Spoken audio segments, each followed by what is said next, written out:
안녕하세요. 오늘 특별 집회 한다고 해서 또 국가적으로 큰 축하 경축 행사를 또 하더라고요. 4.19 혁명 기념일이라고 해서 겸사겸사해서 오늘 또 기념일로 삼아서 축하 행사를 해줘서 아주 감사한 마음입니다. 오늘 사실은 이제 광고를 들었겠지만 오늘날 현대인들이 살면서 육신의 질병도 많이 있지만 그보다 마음의 질병이 아주 또 크고요. 또 그로 인해서 여러 가지 어려움을 겪고 사회 활동과 또 가정 활동과 여러 가지 이제 개인 활동을 잘 못하는 그런 사례들이 있어서 또 그것이 이제 교회 안에 그리스도인에게도 많은 영향을 미치기 때문에 그런 문제에 대해서 잠깐 조금 말씀을 드리려고 합니다. 근데 이제 제가 그쪽 방향의 전문가는 아닌데 조금 기도하는 가운데에서 준비를 했습니다. 그래서 여러분들에게 유익한 시간이 되기를 바라는 마음으로요, 오늘 말씀을 조금 전하고자 합니다. 사람이 그래요. 몸이 아프면은 살려고 발버둥 치는데 마음이 아프면은 죽으려고 또 발버둥을 치지 않습니까? 그래서 어쩌면은 몸 아픈 것보다 마음 아픈 것이 훨씬 더 큰 질병일 수 있겠다라고 생각을 합니다. 기도하고 오늘 말씀을 시작하도록 하겠습니다.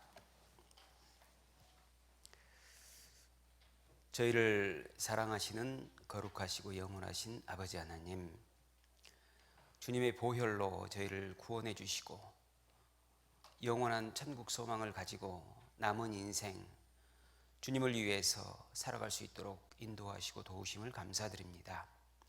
저희들 그 은혜에 보답하고자 합니다.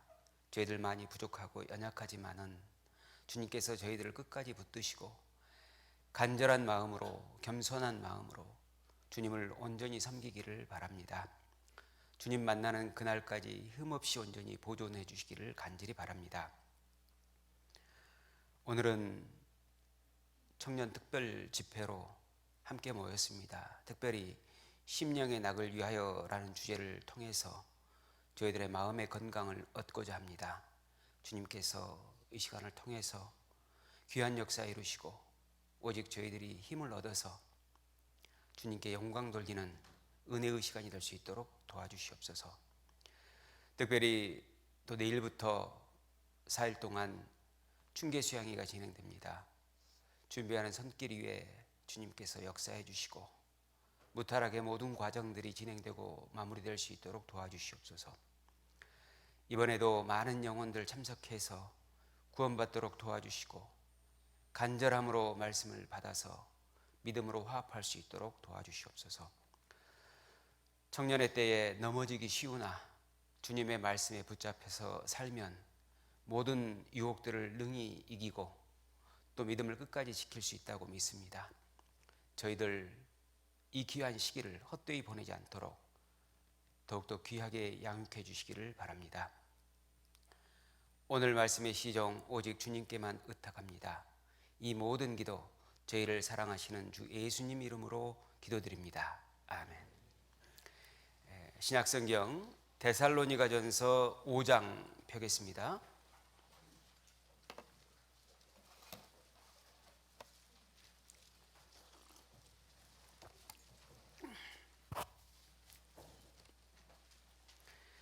데살로니가전서 5장 14절부터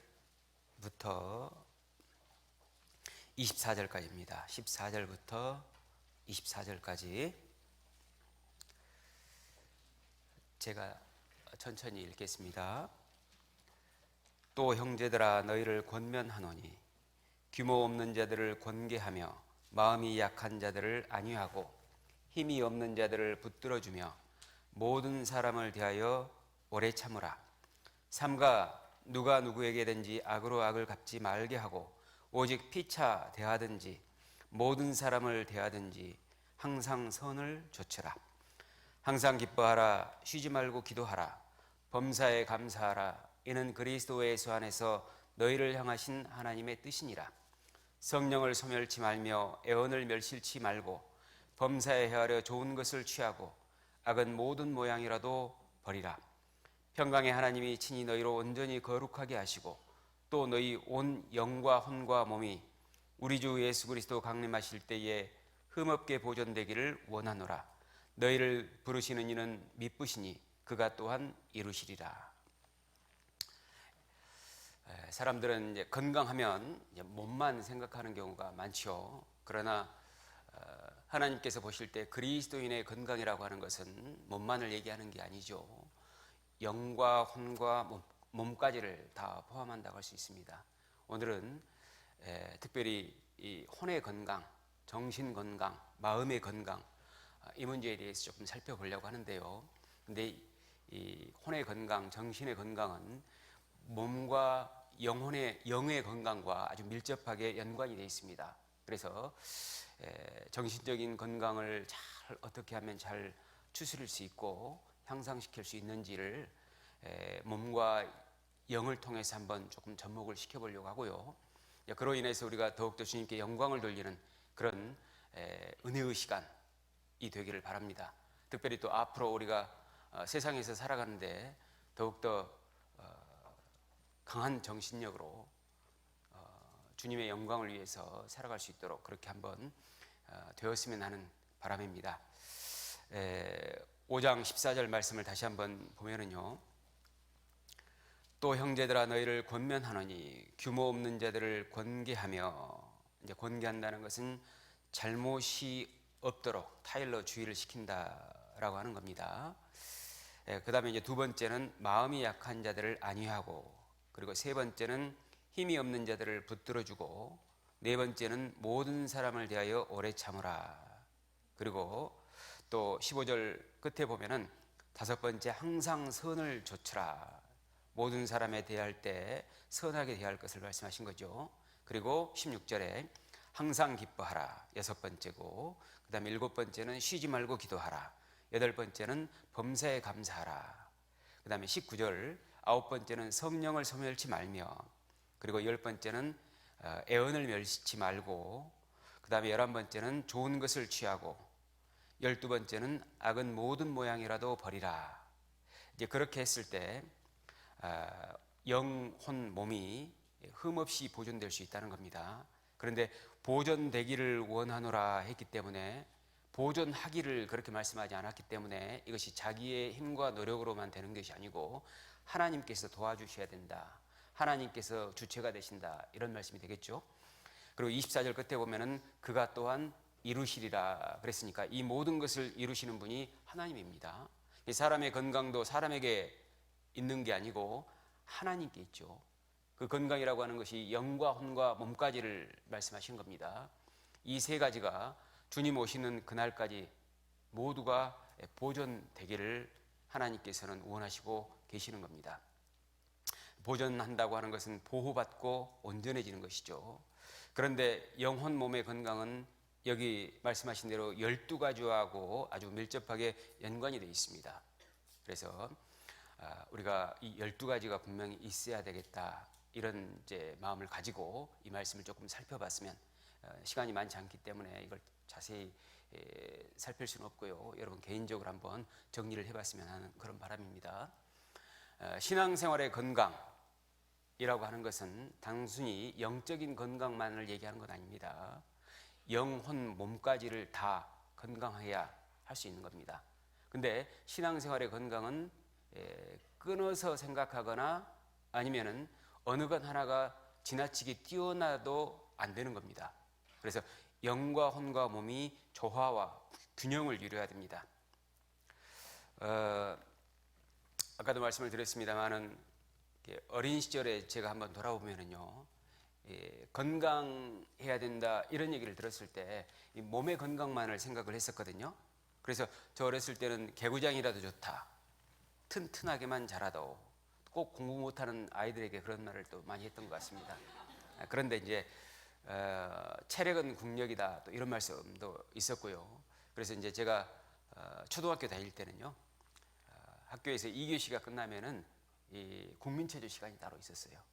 옛날에는 이제 먹을 것이 그렇게 많지 않았고 사람들이 이제 그 음식을 잘못 섭취해서 영양 상태가 별로 좋지 못했거든요. 그래서 육체의 건강을 위해서 그렇게 국가적으로 국민체조 시간을 가졌던 것 같습니다. 그런데 이제 우리가 선입견을 의외로 많은 사람들이 가지고 있을 수 있습니다. 육체가 건강하면 나는 건강하다 이렇게 생각할 수 있죠. 그러나 이것은 아주 잘못된 생각입니다. 육체의 건강보다는 혼의 건강이 더 중요하고 혼의 건강보다는 영의 건강이 훨씬 더 중요한 겁니다. 그렇죠? 육체가 건강해도 영과 혼이 건강하지 못하면요, 그 육체를 가지고 잘못된 짓을 할 수밖에 없는 거잖아요. 그죠? 그다음에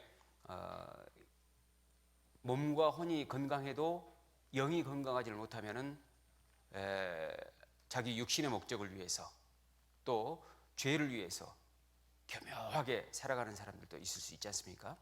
그래서 우리가 이 세 가지의 건강에 대해서 마음에 조금 새겨야 될 것 같습니다. 그런데 WHO에서도요, 건강의 정의를 내렸는데 단순히 질병이 없거나 허약하지 않은 것에 그치지 않고 신체와 정신과 그리고 영이 안녕 상태에 있어야 된다, 이런 얘기를 했습니다.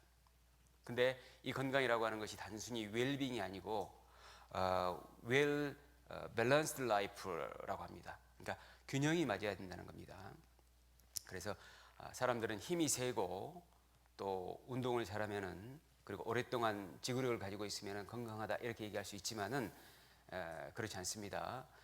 모든 것이 조화와 균형을 갖는 상태에서 안정적인 그리고 또 하나님과 연결된 상태가 돼 있어야지만이 진정으로 건강한 것이다라고 할 수가 있습니다. 그런데 이제 건강에 영향을 주는 요인 중에서 가장 큰 게 사실은요, WHO에서도 밝히고 있는데요, 영이 아주 큰 영향을 미치는 겁니다. 사랑의 영적 상태가. 그 다음에 이제 정신, 그게 두 번째고요. 그 다음에 세 번째가 음식, 그리고 네 번째가 휴식, 수면, 그리고 다섯 번째가 운동이랍니다. 그러니까 우리가 하나님의 말씀으로 영을 더욱더 강건하게 만들면 정신과 또 육체의 건강도 함께 도모할 수 있다라고 생각을 합니다. 오늘 제가 이제 말씀드린 내용 중에서 특별히 이제 중점을 삼을 것은요, 마음의 건강, 정신 건강이라고 할 수가 있는데요. 정신이라고 하는 말을 한자로 써보면요,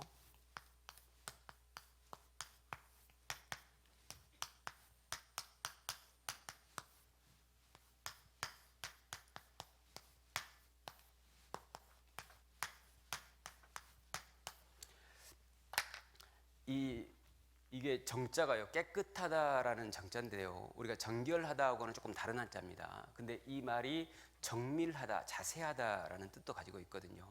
그러니까 이 정신이라고 하는 것은 굉장히 복잡한 거기 때문에 단순하게 접근할 문제는 아니다, 이런 생각도 한번 해볼 수 있겠죠.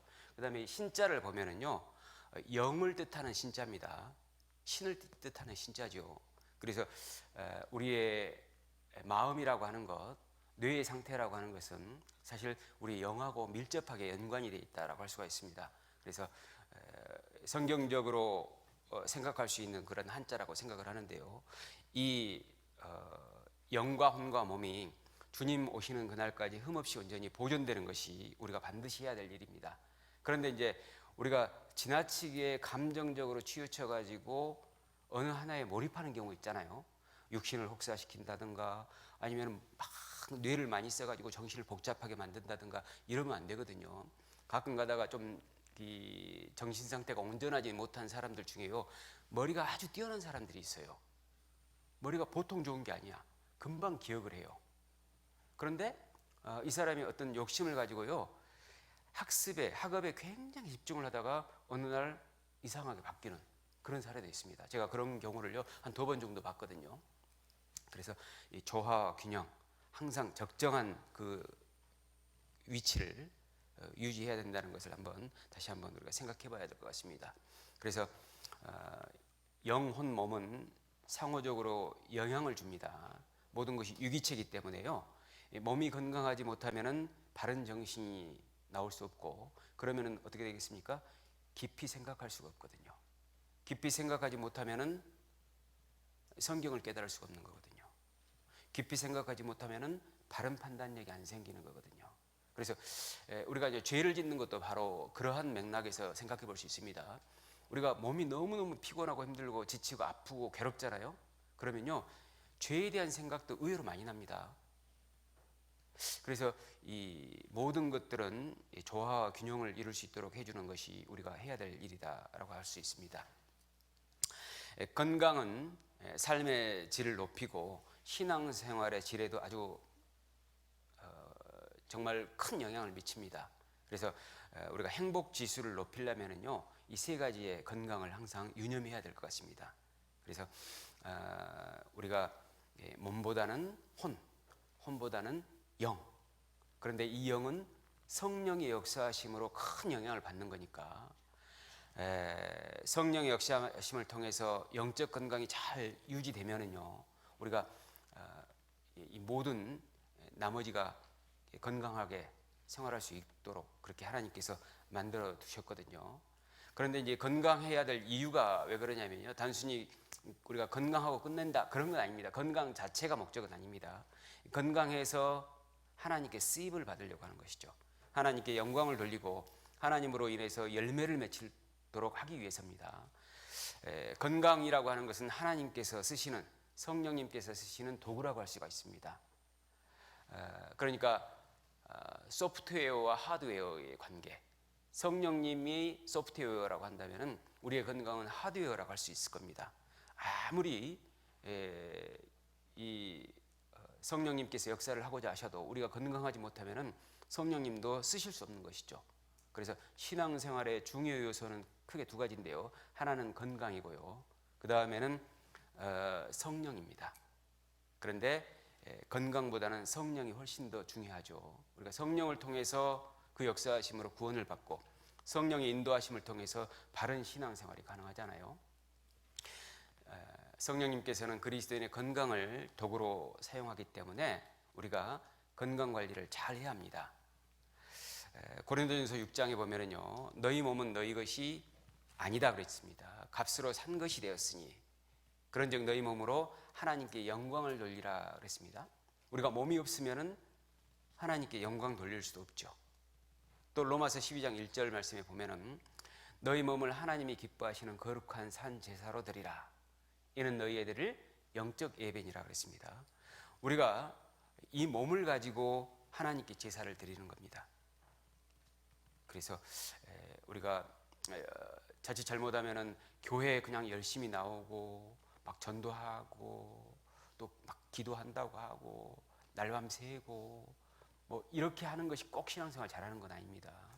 그래서 규모와 절제를 갖추고 조화와 균형을 잘 이루고 있는지 항상 염두에 두는 가운데에서 신앙생활을 해야 할 겁니다.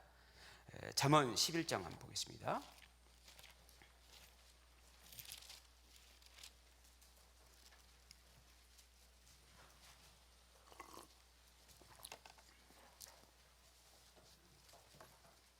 잠언 11장 17절 말씀입니다. 함께 읽죠. 인자하는 자는 자기의 영혼을 이롭게 하고 잔인한 자는 자기의 몸을 해롭게 하느니라. 그래서 인자한 자는 자기의 영혼을 이롭게 하고 잔인한 자는 자기의 몸을 해롭게 하느니라. 앞에는 영혼이고 뒤에는 몸이잖아요. 영혼과 몸은 아주 밀접하게 연관이 되어 있기 때문에 이렇게 말씀을 하신 겁니다. 그런데 자기 몸을 해롭게 하는 것, 잘 관리하지 못하는 것은 하나님께 자칫 잘못하면 쓰임받기가 어려울 수가 있는 거죠.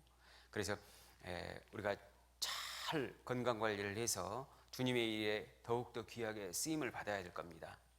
제가 이제 그 직장 생활을 할 때에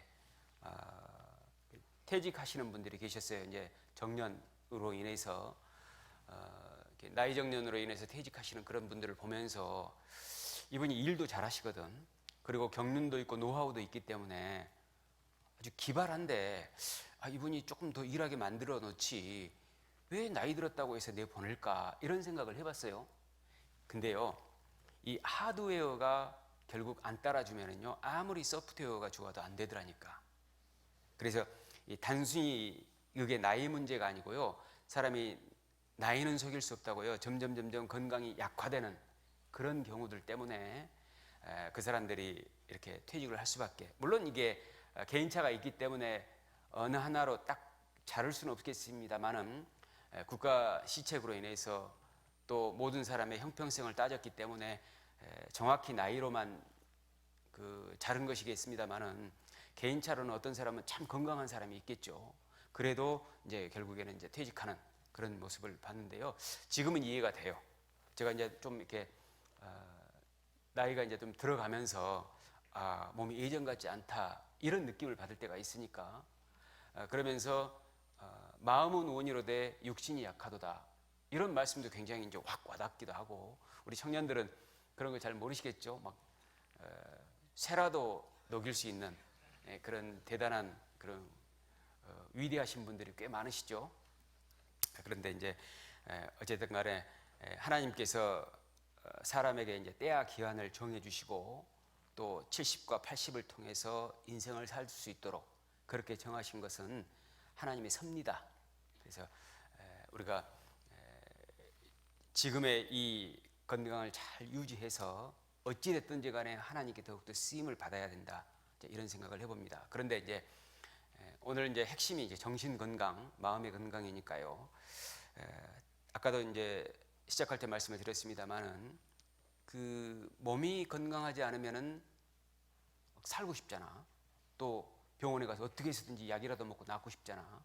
그런데 마음이 건강하지 못하면은 죽고 싶거든요.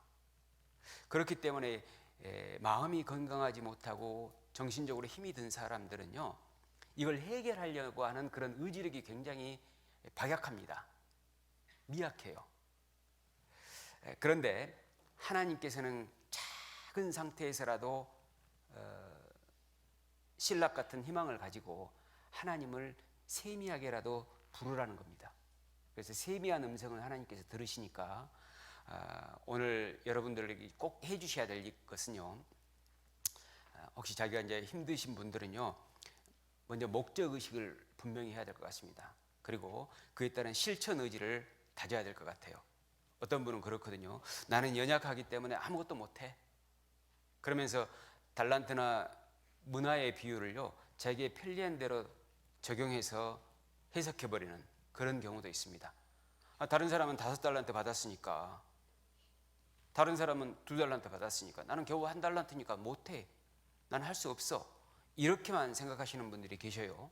그런데 그렇게 생각하지 않도록 하나님께서 이 달란트 비유에 대해서도 말씀해 주셨거든요. 마태복음 25장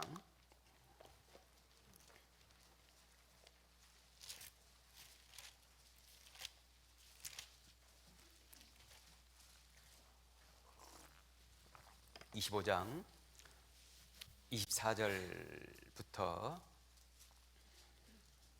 27절까지 제가 한번 읽어보겠습니다. 1달란트 받았던 자도 와서 가로되 주여 당신은 굳은 사람이라 엄하신 하나님을 알았죠.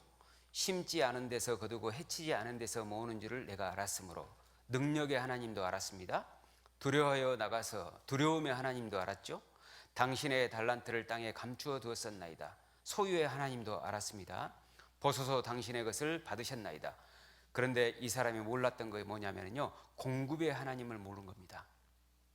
26절 그 주인이 대답하여 가라되 악하고 게으른 종아, 나는 심지 않은 데서 거두고 해치지 않은 데서 모으는 줄로 내가 알았느냐.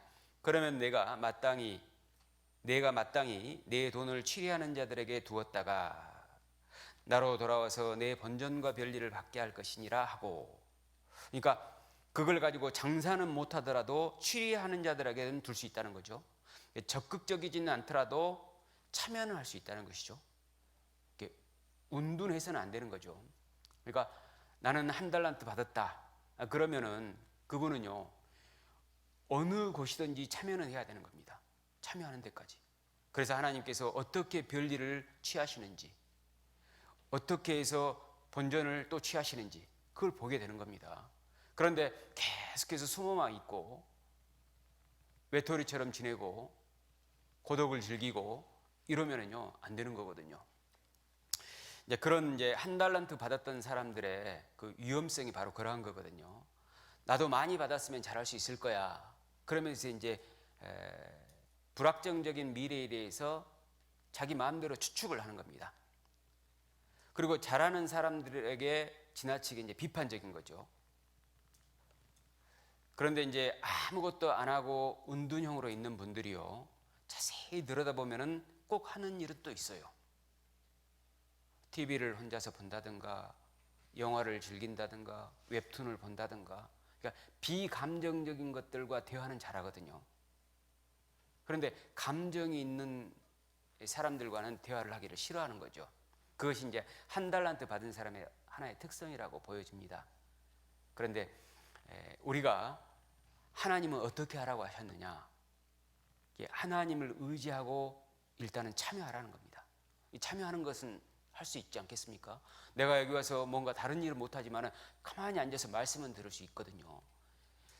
그 말씀을 듣는 것 그 자체로 하나님께서는 본전과 별일을 찾게 될 거라는 겁니다.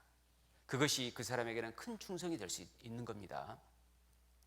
그런데 나는 할 수 없어. 나는 다른 사람과 달라. 저 사람도 내 입장이 돼보면 알 거야. 사람들은 나를 이해 못해. 이런 식으로 나가면은 아무것도 평생 할 수가 없는 겁니다. 하나님께서 사람을 지으신 것은 분명히 목적을 가지고 있을 텐데 그 목적을 자기 스스로가 정해버린 거죠. 하나님께서는 나에 대해서 목적이 아무것도 없어. 하나님의 능력을 저하시키는 거죠. 이런 사람은 100명에서 한두 명만 이해를 못해도요, 큰 상처를 받습니다.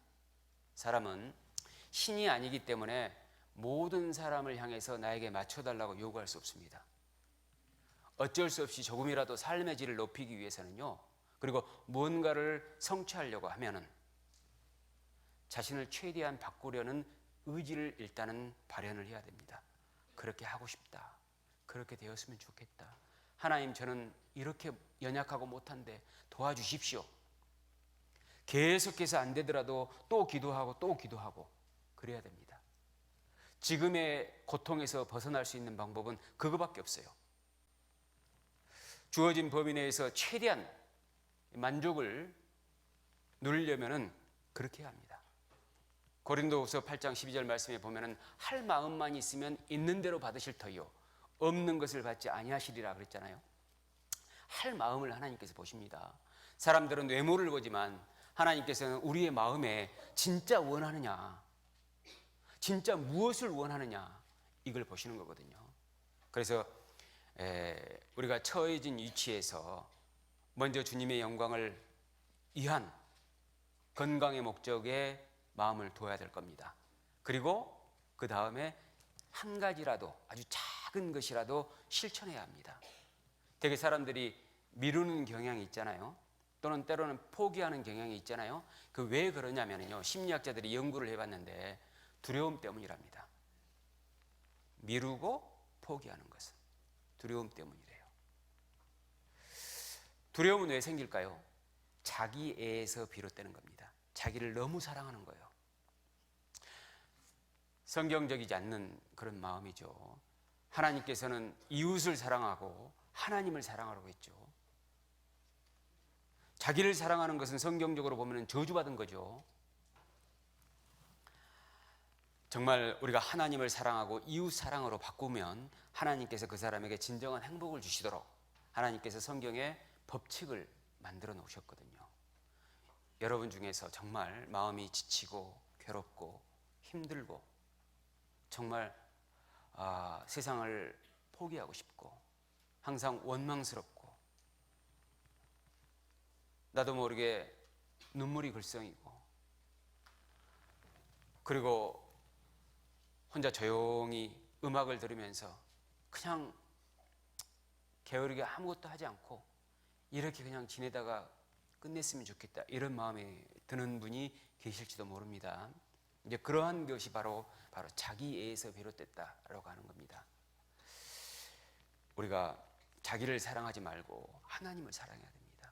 신앙생활이라고 하는 것은 결국 신앙생활 잘하자 그 말은요, 하나님을 사랑하자 그 말입니다.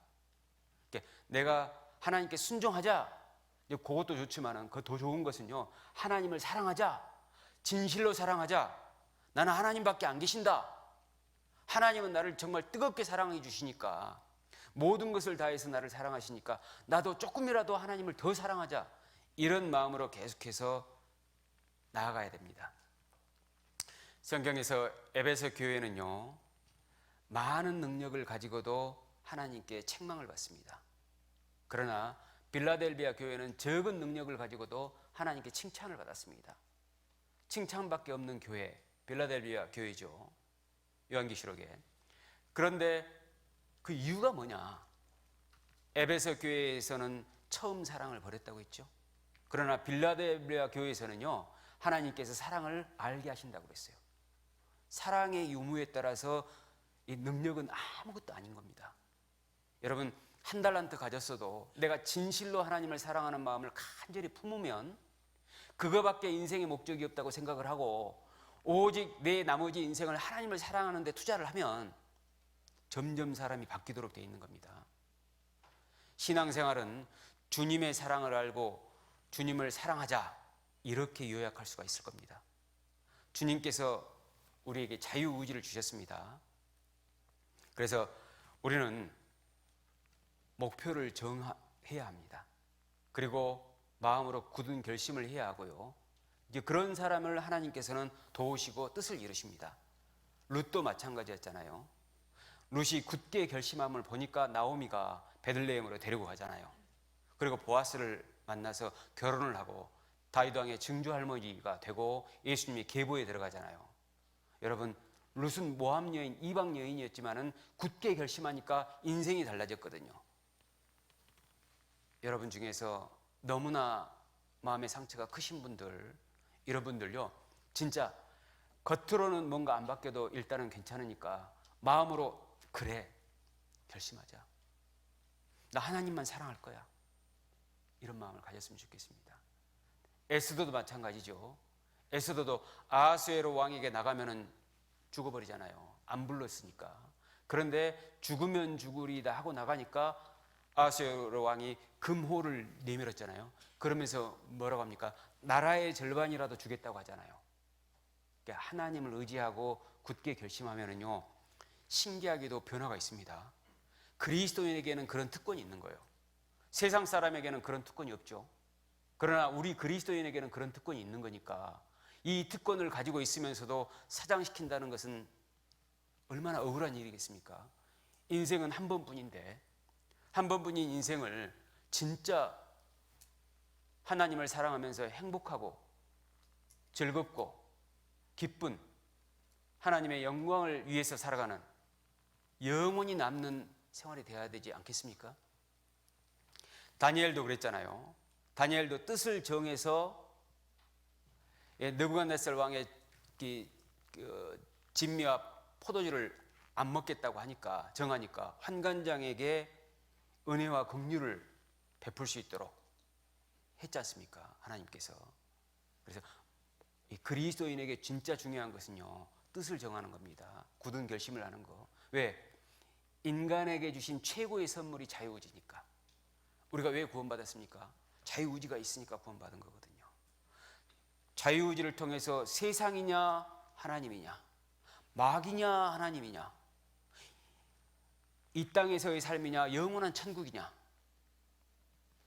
육신의 목적을 위한 것이냐 아니면은 영적 목적을 위한 것이냐, 이걸 우리가 선택을 한 거지 않습니까?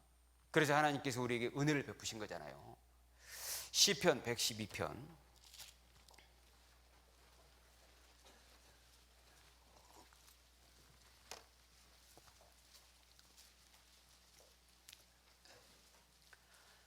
112편 6절로 8절 말씀입니다. 시편 112편 6절로 8절 말씀 같이 읽죠. 저가 영영이 요동치 아니하며 의인은 영원히 기념하게 되리로다. 그는 흉한 소식을 두려워 아니하며 여호와를 의뢰하고 그 마음을 굳게 정하였도다. 그 마음이 견고하여 두려워 아니할 것이라. 그 대적에 받는 보응을 필경 보리로다.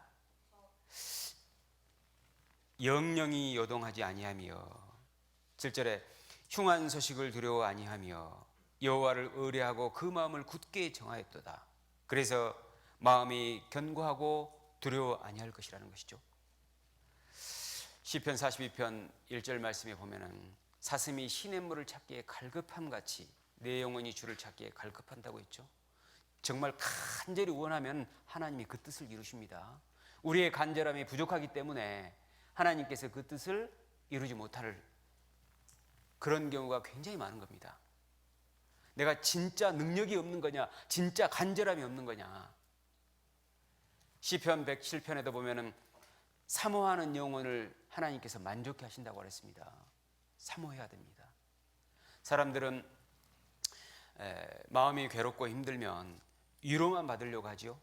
그리고 현재의 고통을 없애보려고만 합니다. 그러면서 넉넉히 기다리는 사람들이 있는데 그러면 안 됩니다. 그것은 잘못을 더 발전시켜 나가려는 태도입니다. 그리고 나는 아무것도 못해, 할 수 없어, 나는 부족해, 연약해, 겸손으로 하는데요. 겸손 아닙니다. 그거는 사람에게는 겸손이 될 수 있을 겁니다. 그러나 그리스도인에게는 겸손이 아닙니다. 이 사람의 겸손과 그리스도인의 겸손을 비교해서 어떤 사람이 정리를 해놨는데 한번 제가 잠깐 읽어드리겠습니다. 사람은 나는 부족합니다. 그리스도인은 나는 부족합니다. 하지만 하나님께서는 충만하시고 전지전능하십니다. 사람은 나는 연약합니다. 그리스도인은 나는 연약합니다. 하지만 하나님께서는 강하십니다. 사람은 나는 무지합니다. 그리스도인은 나는 무지합니다. 하지만 하나님께서는 전지하십니다. 사람은 나는 자주 넘어집니다. 그리스도인은 나는 자주 넘어집니다. 하지만 하나님께서는 견고하시고 나를 일으키십니다. 사람은 나는 그 일을 할 수 없습니다. 그리스도인은 나는 그 일을 할 수 없습니다. 하지만 하나님께서 그 일을 맡기시면 순종하겠습니다. 사람의 겸손과 그리스도인의 겸손을 달리 표현을 했죠. 어떤 사람이 접니다. 제가 한 말이에요. 뭐 특별한 사람이 한 게 아니고 곰곰이 생각해 보니까 그렇더라니까. 우리는 아무것도 없지만 하나님은 다 가지셨잖아요. 그리고 우리는 하나님을 쳐다보기만 하면은 하나님께서는 도우신다고 하셨으니까, 도울 준비를 하고 계시니까. 그래서 여러분들이요, 어떠한 마음 상태에 있다 할지라도요, 정말 의지를 가지셔야 됩니다. 그 의지가 절실히 필요합니다. 이렇게 주저앉아 있을 수만은 없는 거잖아요. 내가 이렇게 넉넉히 있을 수만은 없다. 내가 하나님을 바라고 내 이 이기에서 벗어나야겠다 하는 그런 굳은 결심을 해야 할 겁니다. 아무 일도 하지 않으면 아무 일도 일어나지 않습니다. 그래서 이 정신 건강은 뇌하고 아주 밀접하게 연관이 되어 있는데요. 영상 보여주시죠. 영상이 아니고 화면. 뇌는 3층 구조로 되어 있다고 이제 그 학자에 따라서 여러 가지 다른 표현도 물론 합니다. 근데 3층 구조로 되어 있는데요. 제일 밑에가 뇌간이라는 게 있습니다. 이것은 파충류도 가지고 있는데요. 먹고 마시고 어떤 그 돌이 날라오면 피하고 이런 본능적인 행동을 하는 것, 이것이 이제 뇌간이고요. 그 다음에 변연계라고 하는 게 있는데 포유류가 가지고 있는데요. 짝짓기 하는 것, 이것도 어떻게 보면 이제 본능에 가까운 겁니다. 그런데 이제 사람에게 있는 DNA 피질이라는 게 있는데요. 사람의 뇌의 80%를 이 DNA 피질이 차지하고 있습니다. 사람은 이 DNA 피질을 통해서 사고력과 이성을 관장하게 되는 겁니다. 그런데 이 뇌가요, 무게가 1.4kg밖에 안 나갑니다. 그런데 이 뇌가 태어날 때는 400g이거든요. 그런데 생후 1년이 되잖아요. 그러면 800g이 됩니다. 그리고 6살이 되잖아요. 성인의 90%가 되는 거예요. 그러니까 대개 8세 이전에 뇌가 다 제자리를 잡는 거예요. 그러니까 어렸을 때의 환경이 정신 건강하고 아주 밀접하게 연관이 돼 있다. 이런 걸 우리가 생각해 볼 수 있겠죠. 여러분의 지금의 모습은 사실 8세 이전에 많은 영향 가운데 자리 잡은 것일 수 있다는 겁니다. 그런데 이 뇌에 세포들이 엄청 많은데요. 학자에 따라서 다 다양한 견해지만요, 약 2천억 개의 세포가 있다고 해요. 이 뇌에 있는 신경세포를 뉴런이라고 하는데요. 이 뉴런에서요, 안테나를 이제 뽑아내기 시작하는 겁니다. 이걸 이제 시냅스라고 하는데요. 이 시냅스가 뭐냐면은 신경세포 하나가요, 안테나를 뽑아서 다른 그 신경세포하고 연결시켜 주는 거예요. 그래가지고 그 방면에 대해서 계속해서 발전을 시켜 나가는 건데요. 근데 이 신경세포 하나가 시냅스를 얼마 정도 뽑아내냐면요, 적게는 1000개에서 많게는 10만 개를 뽑아낸답니다. 그래가지고 연결을 시킨대요. 이게 시냅스로만 따져도요 100조에서 1경계가 이 안에 들어있는 거죠. 그러니까 그런데 이제 우리가 이제 신생아들을 보면은요 거의 하루 종일 자잖아요. 근데 사람들은 모르고요, 왜 얘가 맨 잠만 잘까 이럴 수 있는데요, 잘 때 사실 뇌가 자란대요. 그리고 이 신경세포를 계속해서 뻗은대요. 근데 어렸을 때 부부싸움을 심하게 한다든가, 애가 자는데 큰 소리를 낸다든가, 이 신경세포를 못 뻗는 거예요. 그러니까 아이가 정서적으로 아주 열악한 환경에 놓이게 되면 아이가 지능지수가 발달하지 않습니다. 그리고 그 IQ, EQ 다 발달하지 않는 것이죠. 이 시냅스가 얼마나 작동하느냐에 따라서 사람의 지적 능력이 차이가 있고요, 그리고 감성 지수까지도 차이가 있다는 겁니다. 근데 시냅스가 특성이 뭐냐면요, 계속해서 사용하는 것은 더 발전을 하게 돼 있고 사용하지 않는 것은 계속해서 끊어지도록 돼 있다는 겁니다. 가지치기를 스스로가 해버린다는 거예요. 그래서 우리의 뇌에 시냅스가 이렇게 막 계속해서 뻗어나가는 것이죠. 근데 이 시냅스는 단순히 환경적인 요인에 의해서만 작동을 하는 것이 아니고요, 유전적인 요인도 굉장히 중요하다는 겁니다. 신생아를요, 이제 태어났는데 특별히 뭔가 가르치지 않아도 어머니 아버지가 굉장히 정서적인 안정을 가진 시냅스를 많이 가지고 있잖아요. 그리고 지능지수가 높잖아요. 이 아이에게도 전달될 수 있다는 거죠. 유전적인 요인도 있다는 거죠. 그런데 환경에 의해서 이게 변할 수도 있다는 겁니다. 그러니까 태어날 때 머리 좋게 태어나는 것보다 환경에 의해서 시냅스를 계속해서 뻗어나가는 것들이 훨씬 더 중요할 수 있다는 겁니다. 옛날에는요, 이 시냅스가 한번 정해지면은요 이게 변하지 않는다라고 학자들이 정설로 삼았었거든요. 그런데 최근에 바뀌었습니다. 이 시냅스가 계속해서 바뀐다는 겁니다. 이것은 어렸을 때부터 굉장히 중요한 뇌의 안정을 가져오는 건데요, 정서적인 안정. 신생아를 막 태어나자마자요 일체의 접촉을 하지 못하도록 가둬봤습니다. 그래가지고 시험을 독일에서 했는데요, 신생아들을 쭉 놓고요 옆에 아이하고 울음소리도 서로 통하지 않도록 하고요, 벽을 만들어 가지고 다 이제 막아놓은 거예요. 사람의 접근도 방지하고. 그리고 딱 한 가지만 했답니다. 우유를 계속해서 줬대요. 그랬더니 놀라운 결과가 나왔습니다. 이 신생아들이 다 죽어버렸어요. 뇌가 자라지 않으니까 죽어버렸다는 겁니다. 그러니까 태어나는 것도 중요하지만은 계속해서 어떤 환경 속에 있느냐가 굉장히 중요한 거죠. 그러니까 유전도 중요하고 태교도 중요하고 아이 때의 접촉도 굉장히 중요하다는 겁니다. 언어로서, 피부로서 계속해서 접촉을 해주는 아이들이 시냅스가 굉장히 뛰어나게 발전을 하더라는 겁니다. 그래서 아이들과 고운 말로 대화를 많이 하는 것, 성경적으로 대화를 많이 하는 것, 이거 좋은 거죠. 그러니까 인간은 언어의 생명체니까 인간만 언어를 가지고 있잖아요. 그리고 아이가 스킨십을 많이 하는 것, 그래서 이게 정서적으로 안정이 되면은요 굉장히 시냅스가 활발하게 발전을 한다는 것이죠. 그리고 눈을 맞추고 대화하는 것, 이런 것들이 굉장히 중요하대요. 그래서 이제 옛날에는 저 어렸을 때마다 IQ 높은 것만 이제 최고로 삼았는데 EQ까지 삼잖아요. 근데 EQ가 더 중요하다고 했으니까 감성지수. 이러한 IQ, EQ는요 어렸을 때 정서적 교감과 아주 큰 밀접하게 연관이 있다는 겁니다. 큰 영향을 받는다는 거예요. 그런데 이것이 8세까지 거의 완성이 되어버린다는 겁니다. 그런데 이것이 이제 완성이 되고 끝난 줄 알았는데 사람이 계속해서 살아가면서 더디지만 변하더라는 겁니다.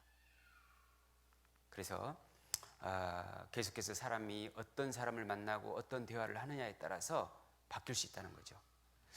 아이들은 그러니까 최선을 다해서, 혹시 이제 아이를 키우는 우리 형제 자매님들 계시면은요, 그 아이들은 최대한 억압을 하면 안 된다는 거예요.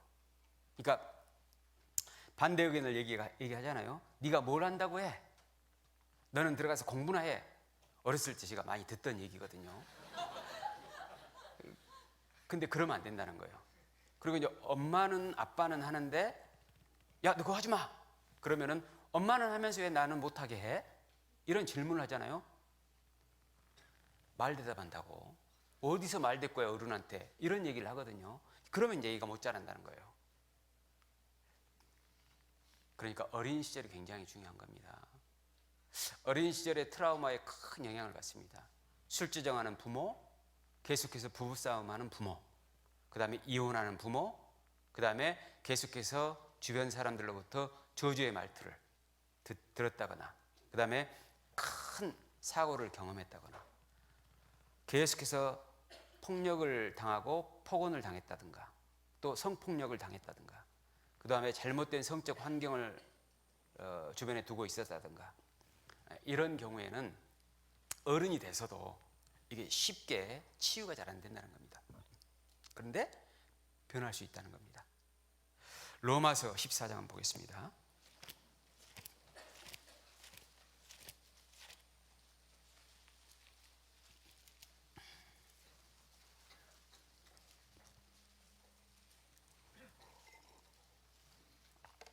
(14장) 13절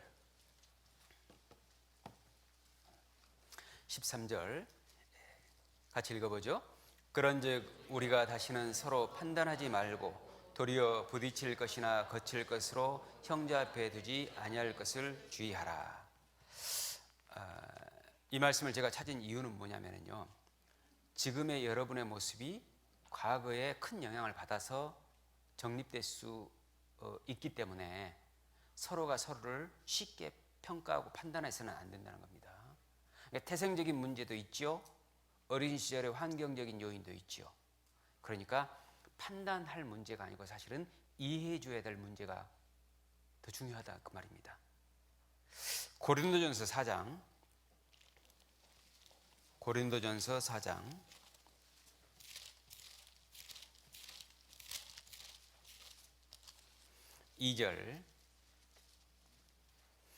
2절부터 7절까지 제가 읽어볼게요. 고린도전서 4장 2절부터 7절까지. 그리고 맡은 자들에게 구할 것은 충성이니라. 너희에게나 다른 사람에게나 판단받는 것이 내게는 매우 작은 일이라. 나도 나를 판단치 아니하노니 내가 자책할 아무것도 깨닫지 못하나 그러나 이를 인하여 의롭다함을 얻지 못하노라. 다만 나를 판단하시를 이는 주시니라. 사람의 판단은 완벽하지 못하죠. 지식과 환경에 따라서 또 태생적인 조건에 따라서 개인차가 크다고 할 수 있겠죠. 5절 그러므로 때가 이르기 전 곧 주께서 오시기까지 아무것도 판단하지 말라. 그가 어두움에 감추인 것들을 드러내고 마음의 뜻을 나타내시리니 그때 각 사람에게 하나님께로부터 칭찬이 있으리라. 판단하지 않는 것이 칭찬받을 수도 있는 거죠. 형제들아 내가 너희를 위하여 이 일에 나와 아볼로를 가지고 본을 보였으니 이는 너희로 하여금 기록한 말씀밖에 넘어가지 말라. 기록한 말씀밖에 넘어가지 말라. 이 말을 한 것을 우리에게서 배워 서로 대적하여 교만한 마음을 먹지 말게 하려 함이라. 그런데 의외로 말씀에 있지 않은 자기 판단을 통해서 자책에 빠진 그리스도인이 있을 수 있죠. 그러니까 자기를 다른 사람을 판단하지 않는 것도 중요하지만은 자기 스스로에 대해서도 함부로 판단하지 않는 것도 굉장히 중요하다는 겁니다. 성경적으로 우리가 조금 더 깊이 들어가 보면은요, 첫 번째는 하나님께서 나를 이런 모양으로 태어나게 했다는 것이고요. 그 다음에 어떠한 조건과 환경 속에서 나를 자라게 했다는 겁니다. 그게 꼭 부정적인 요소만은 아닌데요. 이제 그러한 것들을 통해서 하나님께서 분명히 목적하시는 바가 있기 때문에 그것도 감사함으로 받아서 하나님의 뜻을 살피는 게 중요한 것이지, 그것으로 인해서 나는 안 돼, 함부로 논단하는 것은 좋지 않다 그 말입니다. 7절 누가 너를 구별하였느뇨? 내게 있는 것 중에 받지 아니한 것이 무엇이뇨? 내가 받았은즉 어찌하여 받지 아니한 것 같이 자랑하느뇨. 그래서 우리가 함부로 남과 자신에 대해서 평가하지 않도록, 판단하지 않도록 해야 될 것 같습니다.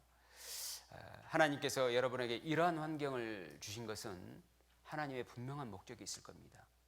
지금 여러분의 그 상태에도 하나님의 뜻이 있다는 겁니다. 다윗이 잘한 게 뭐냐면요, 어떠한 환경에서도 하나님의 뜻을 살폈거든요. 시므이가 다윗을 저주했을 때 아비새가 시므이를 죽여버릴까요 하니까요, 놔둬라, 하나님께서 저 입을 들어 쓰신다는 거죠. 우리에게는 그런 마음이 있어야지 하나님께 더욱더 귀하게 쓰임을 받고 하나님께 영광을 돌릴 수가 있는 겁니다. 여러분의 단점만 여러분을 힘들게 하는 게 아니고요, 여러분의 장점이 여러분을 힘들게 할 수도 있는 겁니다. 바꿔 말하면요, 여러분의 단점이 오히려 하나님께 더 가까이 나아가게 할 수도 있고 하나님께 영광을 돌리는 매개체 역할을 할 수도 있는 겁니다. 그래서 무엇이 좋은지는 하나님께서 선택하실 문제고 어느 걸 쓰시느냐도 하나님께서 선택하실 문제니까 우리는 거기에서도 하나님의 뜻이 있다는 것을 알고 계속해서 시냅스를 변화시켜 가야 되는 겁니다. 이 시냅스가 변화한다는 것을요, 가소성이라고 하는데요, 이 소자가 빚는다라는 뜻입니다. 흙을 빚는다. 그래서 시냅스를 빚을 수 있다는 거예요. 이것이 환경과 경험과 신체 상태에 따라서요, 이 변한다는 겁니다. 사용하지 않으면 계속해서 가지치게 되고 사용하면 계속해서 더 발달한다고 학자들이 얘기를 하고 있는데요. 여기 영상을 하나 보죠.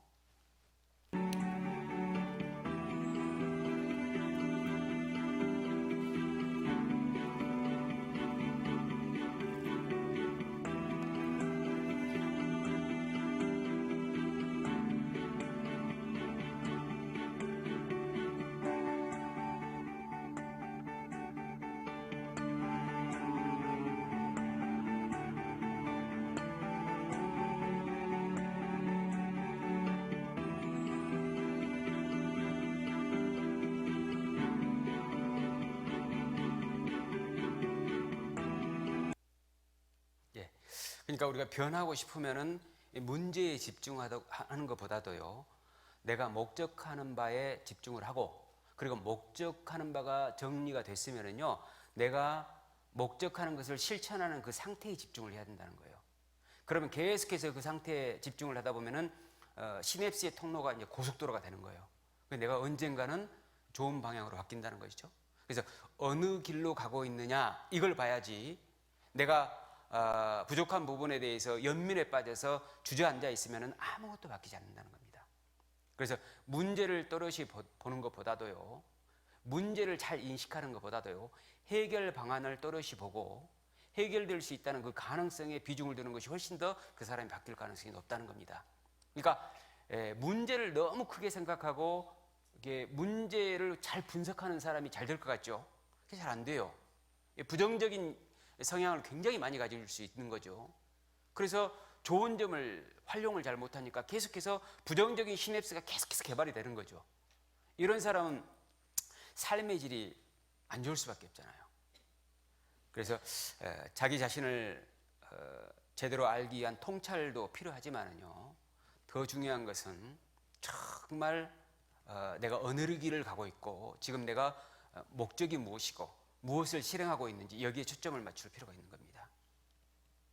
사람들은 근데 반대인 경우가 많죠. 또 못했어. 나는 왜 이런 상태지? 매번 이 모양이지? 이러면서 지나치게 자아 비판을 해요. 이게 도움을 안 준다니까요. 나는 이게 문제야. 왜 이럴까? 이렇게 생각하는 것보다도요, 내가 지금 어떻게 조금씩 나아지고 있는지 그 하나라도 미세하게라도 밝혀내고 그걸 찾아내는 것이 훨씬 더 낫다는 겁니다. 그러니까 문제에만 집중하는 것은 오히려 잘못된 행동을 일으킨 그 영역을 더 연습하는 거라는 거예요. 그러니까 늦잠 자지 말아야지 이 마음보다도요, 일찍 일어나야지가 훨씬 더 낫다는 거예요. 그러니까 모든 것은 같은 상황이지만은 어떻게 선택하고 행동하느냐에 따라서 다르다는 겁니다. 나는 과거에 잘못했어, 이랬는데, 이렇게 생각하던 것보다도 앞으로는 이렇게 행동해야지, 이제 알았으니까 바로 해야지, 이게 훨씬 더 그 사람을 바꿀 수 있다는 겁니다. 그러니까 지금들이 계속해서 많이 모이면은요, 이 사람이 점점 변하던 모습에 가까워질 수 있다는 거죠. 다시 말씀드리지만 뇌는 끊임없이 바뀌어요. 지금의 여러분의 생각, 느낌, 이런 것들은 나중에 바뀔 수 있는데요, 그 바뀔 수 있다는 가능성을 가지고 여러분이 목적 의식을 가져야 됩니다. 그리고 자유의지를 가지고 바뀌어야겠다는 굳센 결심을 해야 됩니다. 목적과 관심을 잘 가지면은요, 의외로 들어오는 것들이 다릅니다. 여러분, 그 영국의 여왕 아시죠? 엘리자베스 여왕이잖아요. 그러면 인도네시아 지도자 아세요? 이름? 한 사람도 몰라요. 그죠? 왜 그럴까요? 인도네시아 인구가 2억 5천만 명이랍니다. 그런데 영국의 인구에 비하면 4배가 더 많아요. 국토 면적은요, 약 8배가 더 커요. 그리고 인도네시아는 우리나라와 아주 가까이 있어요. 그런데 훨씬 몰라요. 그 이유는 사람들이 세상에 있는 것을 그대로 인식하는 것이 아니고요, 골라서 인식한다는 거예요. 관심이 가고 내가 어떠한 환경에 노출되어 있느냐에 따라서 인식하는 것들이 다르다는 겁니다. 그러니까 가까이 있는 것보다는요, 목적의식과 관심이 훨씬 더 중요하다는 겁니다. 여러분이 어떠한 목적을 가지고 있습니까? 우리는 주님의 영광을 위해서 살아야 되잖아요. 그러면 목적을 정했으면 매일매일 하나님께서 나를 도우실 걸로 믿고 이것도 하나님께서 쓰실 것이다, 이런 마음을 가지고 조금씩 실천을 해가는 것이 중요하다는 겁니다. 그래서 계속해서 연습을 해가면요, 뇌 구조가 점점 바뀌어서 능숙해지도록 만든다는 겁니다. 결국 여러분의 모습이 더욱더 아름답고 귀하고 훌륭한 모습으로, 하나님께서 기뻐하시는 모습으로 바뀔 수 있다는 거죠. 영상을 하나 또 보죠. 어떤 그 아이가요, 자전거를 배워가지고 어른이 됐어요. 그런데 자전거를 핸들의 방향을 바꿔서 타니까요, 도저히 못하는 거예요. 그런데 이게 계속 연습하니까 8개월 만에 바뀐 겁니다. 그런데 자기 아들은요, 2주 만에 바뀌어버린 거예요. 그러니까 이게 고착화되어 있느냐 그렇지 않느냐에 따라서 빨리 바뀌고 빨리 안 바뀌고 이런 차이지, 결국에는 계속해서 꾸준히 연습하면 바뀐다는 겁니다. 그냥 쉽진 않지만은 결국에 또 바뀌지 않습니까? 그래서 여러분들이 이제 청년의 시기이기 때문에 여러분의 그 어떤 정신 상태에 대해서 너무나 빠르게 섣불리 결정하지 마시고, 나는 안 된다 생각하지 마시고, 하나님께 향한 올바른 목적, 그리고 하나님으로 인한 믿음을 가지고 계속해서 조금씩이라도 변화시켜 나가면은 하나님께서 바꿔주십니다. 새로운 알고리즘이 생기고 시냅스, 새로운 신경세포가 점점 또 생겨서 그 사람이 다른 모습이 될 수 있다는 거죠. 그러한 목적이, 이유가 뭡니까? 하나님께 영광을 돌리는 것과 우리의 신앙생활의 행복지수를 높이는 거잖아요. 그런데 나이를 많이 먹으면 먹을수록 쉽게 바뀌지 않는 거거든요. 그러니까 고집스러운 마음이 결국 자기를 못 바꿀 수도 있는 거니까 원하는 간절한 마음을 가지고 바꿔야 될 겁니다. 특별히 이제 오늘날 우리 사회가 굉장히 복잡해졌어요. 그리고 환경이 오염되고 음식물이 굉장히 무분별하게 많은데요, 특별히 인스턴트 식품들이 너무 많아가지고 이로 인해서 사람들의 건강 상태가 굉장히 안 좋아졌습니다. 외형적으로는 굉장히 좋아졌다고 보여지지만은요, 사실 그 내밀한 부분까지 들어가면 보면은 정신 건강도 굉장히 안 좋아진 거예요. 정신이라고 하는 것이 어차피 혈액의 공급에 의해서, 세포에 의해서 이게 이제 활성화가 되는 거지 않습니까? 그런데 안 좋은 음식을 먹고 안 좋은 환경에 노출되면은 결국에는 안 좋은 뇌 상태가 만들어질 수도 있다는 거예요. 그러니까 환경 오염과 또는 음식, GMO 음식 같은 거 있잖아요. 그리고 급변하는 세태. 그래서 사람들이 굉장히 조급하잖아요. 빨라. 옛날에 조선시대는 한양까지, 여기가 한양이죠. 그 지방에서 한양까지 오는데요, 집신 몇 컬레씩 준비해가지고 걸어서 왔어도 느긋하게 왔잖아요. 근데 KTX 타고 와도 지금 바쁘잖아. 세태가 너무나 조급한 상태잖아요. 그래서 그런 조급증이 결국에는 뇌 건강을 해친다는 겁니다. 그리고 물질 만능주의, 그다음에 신본주의적 사고에서 인본주의적 사고로 바뀌어가면서요, 모든 것들이 자기중심이 된 거예요. 하나님의 뜻을 이해하지 못하고 신에게 맡기고 이러는 가운데에서 포기할 건 포기하고 이래야 되는데 모든 걸 다 지고 있는 것이죠. 그러다 보니까 이제 우울증 환자도 많아지고 공황장애 환자도 많아지고요, 신경쇠약에 걸려서 여러 가지 두통이랄지 또는 뭐 견통이랄지 어깨 결림이랄지 눈떨림이랄지 여러 가지 그런 그 질병들이 많이 생겼어요.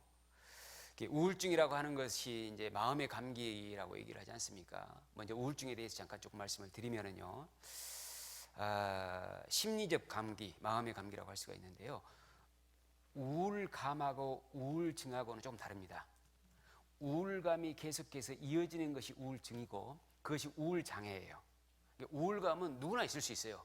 몇 번의 우울감은 있을 수 있어요. 뭐 슬픈 일을 경험했다거나 내가 원하는 일이 잘 안 됐다고 한다거나 사람들로부터 멸시와 천대를 받았다거나 누가 돌아가셨다거나 사랑하는 사람과 이별을 했다거나 순간적으로 우울감이 오겠죠. 그런데 그것이 우울감이 와서 어떤 그 뇌의 호르몬이 분비가 이렇게 조금 잠깐 틀어지는 거죠. 호르몬이 불균형이 오는 겁니다. 근데 그것이 계속 불균형해 버리는 거예요. 그러니까 우리가 모든 느끼는 그런 감각과 감정이라고 하는 것이요, 사실은 뇌의 뉴런의 신경 전기적 작용에 의해서 우리가 느끼는 거거든요, 사실은. 그러니까 그 전기적 작용을 조금만 바꿔주면 우리가 그런 것들을 해소할 수 있다는 겁니다. 물론 쉽진 않은 거지만은, 그래서 이제 우울감이 지속되면은 결국에 그게 이제 우울증이 되고 우울장애가 되고요. 그런 사람이 이제 의욕이 떨어지고 객관적이고 논리적인 판단이 잘 되지 않습니다. 그러니까 옆에 사람이 볼 때는 이상한 사람인 거예요. 이해를 하지 못하면 이상한 사람이 되는 거예요. 근데 그런 사람들은 특성이 있는데요, 지나치게 자기중심적으로 감정이입을 잘해요. 그러니까 드라마나 영화를 보잖아요. 그러면 마치 자기에게 일어난 일처럼 느껴버리는 거예요. 우리나라에도 우울증 환자가 많은데요, 사실 선진국이 이제 우울증이 선진국 병입니다. 미국이랄지 유럽이랄지 뉴질랜드 같은 경우에는 약 15%가 국민의 15%가 우울증 환자래요. 우리나라는 6.7%인데요. 우울증 환자의 문제가 뭐냐면요, 3분의 2가 자살을 생각하고 있다는 거예요. 그리고 실제로 시행하는 사람이요 10에서 15%라는 겁니다. 아까도 말씀을 드렸습니다만은 신경 전달 물질은 이 호르몬의 불균형이니까 그걸 좀 바로잡아 줘야 된다는 거죠. 그래서 우리가 그걸 바로잡는 것이 중요한 것이 뭐냐면요, 바로 영적 작용이거든요. 물론 이따가 이제 공황장애에 대해서도 잠깐 말씀을 드릴 건데, 우울증과 공황장애, 공황증, 공황장애 다 이제 우울증과 공황장애는요 서로 이렇게 사촌지간이거든요. 서로 영향을 줘요. 우울증이 깊어지면 공황장애도 또 와요. 공황장애가 깊어지면 또 우울증으로 변하거든요. 같이 와요. 근데 이러한 경우에 사람들은 굉장히 이제 사회 활동을 하기가 힘듭니다. 그리고 이제 불면증 환자도 많아지고요. 그리고 이 일을 적극적으로 하는 것이 아니고요, 항상 숨으려고 해요. 그리고 뒤에서 계속해서 여러 가지를 판단하고 비판을 해요. 비판의식이 지나치게 강하죠. 자, 이러한 경우에 심해지면 결국에는 자살을 결심하는 그러한 경우들이 많거든요. 근데 연예인들이 되게 그런 경우 많잖아요. 이 연예인들이 그렇게 자살을 할 수밖에 없는 이유가, 연예인들은 감성 노동자잖아요. 감성을 계속해서 끌어올려야 돼, 안에서. 근데 너무나 그 형식적으로만 끌어올리면은 연기력이 안 되는 거죠. 그러니까 안에서 깊이 잘 끌어내는 사람이 연기를 잘하는 사람이야. 그래서 한석규 아세요? 한석규라는 사람이 언젠가 나와서 인터뷰를 하는데 이런 인터뷰를 하더라고요. 나의 연기력은 우울증에서 나왔다는 거예요. 그러니까 우울증이라고 하는 것이 사실은 동전의 양면인 거죠. 정말 사회활동을 못하게도 하지만은 사회활동을 어떻게 보면 더 잘하게 할 수도 있는 거죠. 그러니까 부정적인 요소만 가지고 꼭 볼 문제는 아니다. 그러니까 하나님께서 우울증을 허락하신 데에도 분명히 이유가 있을 거라는 겁니다. 이 우울증을 알아보면은요, 다른 사람이 약간의 반응을 통해서도 굉장히 빨려들 수도 있고 그 사람을 훨씬 더 깊이 이해할 수 있는 폭도 넓어질 수도 있는 겁니다. 그래서 우리가 꼭 부정적으로 판단할 문제는 아니다. 이제 이렇게 생각을 하면은 자기가 혹시나 좀 우울증이 좀 있어도 크게 부정적인 요소를 가지고 있지 않으면은 해결이 더 잘 될 수도 있는 거예요. 아까도 그 시냅스의 방향 이거 있잖아요. 좋은 쪽으로 계속 생각하면은 이게 넓어지니까 나 우울하네. 그러면서 이걸 가지고 더 풍성히 깊이 생각을 하겠네. 이렇게 생각할 수도 있으니까 그걸 통해서 성경의 인물들의 어떤 위기 상황이 마음속에 더욱더 깊이 새겨질 수도 있겠죠. 예, 우울증 환자들이 좀 재밌는데요. 이 극으로 조금 나온 것이 있는데 한번 잠깐 보여드릴게요. 예, 이 우울증 환자들에게 섣부른 위로는 오히려 큰 상처가 될 수 있죠. 참 어렵습니다. 정상적으로 이제 생활하는 우울증이 안 걸린 사람의 입장에서 보면은 전혀 이해가 안 될 수도 있는데요. 우리가 이제 이걸 통해서 우리가 두 가지를 조금 배워야 될 것 같아요. 자기가 이제 우울증이 조금 있으신 분들의 경우에는 이런 모습이 내게 있구나. 이걸 좀 인지하고 그 다음에 너무나 극단적으로 계속해서 내가 생각하고 판단하고 있구나. 이런 것도 좀 있고요. 그 다음에 이제 여기 보면은 상대방이 조금 이렇게 기분이 나빠서 조금 정색을 하고 자기를 도와주지 않을 것 같으면은 그때 굉장히 이제 수그러드는 그런 면도 있지 않습니까? 예.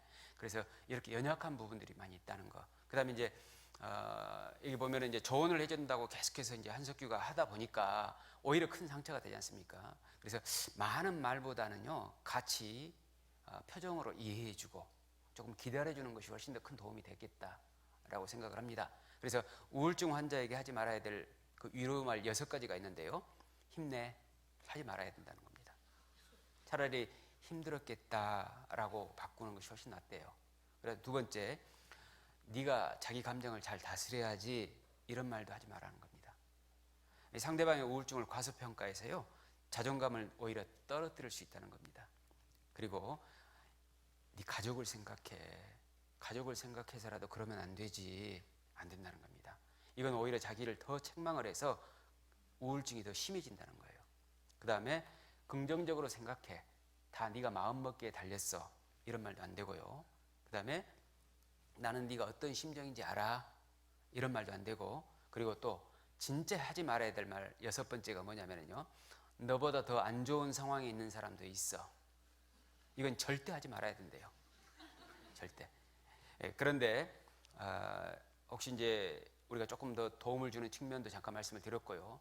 근데 이제 우울증 환자들이 한번 이걸 생각해 보자는 겁니다. 아까도 제가 말씀을 드렸는데 하나님께서 그것도 허락하시지 않았겠느냐 말이죠.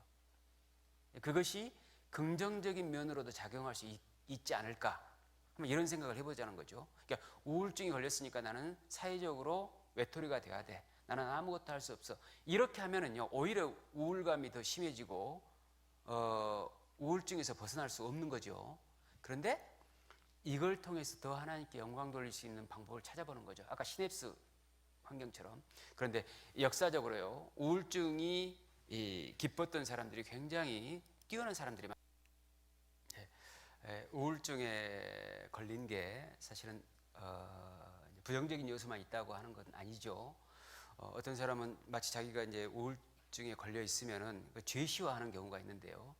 뭐 죄처럼, 큰 죄처럼 생각하는 경우가 있을 수 있는데요. 그게 아닙니다. 그 연기를 잘하는 그 연기자들, 그 메소드 연기를 하는 사람들 있잖아요. 이런 사람들이 아주 어려운 연기를 하고 나면은요, 슬픈 연기랄지 이런 것들을 하고 나면은요, 거기서 빠져나오는 게 굉장히 힘들답니다. 그러니까 그만큼 몰입이 됐다는 거잖아요. 그러니까 예술적으로 승화할 수 있는 길도 되고 또 천재가 될 수 있는 그런 길도 된다라고 하니까, 근데 성경에서도 그러한 것들을 통해서 하나님의 역사가 이루어질 수 있다는 겁니다. 목적이 있다는 겁니다. 아모스 8장이죠. 아모스 8장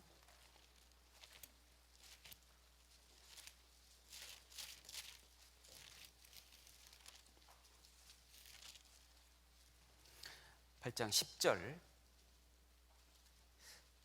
8장 10절 같이 읽죠.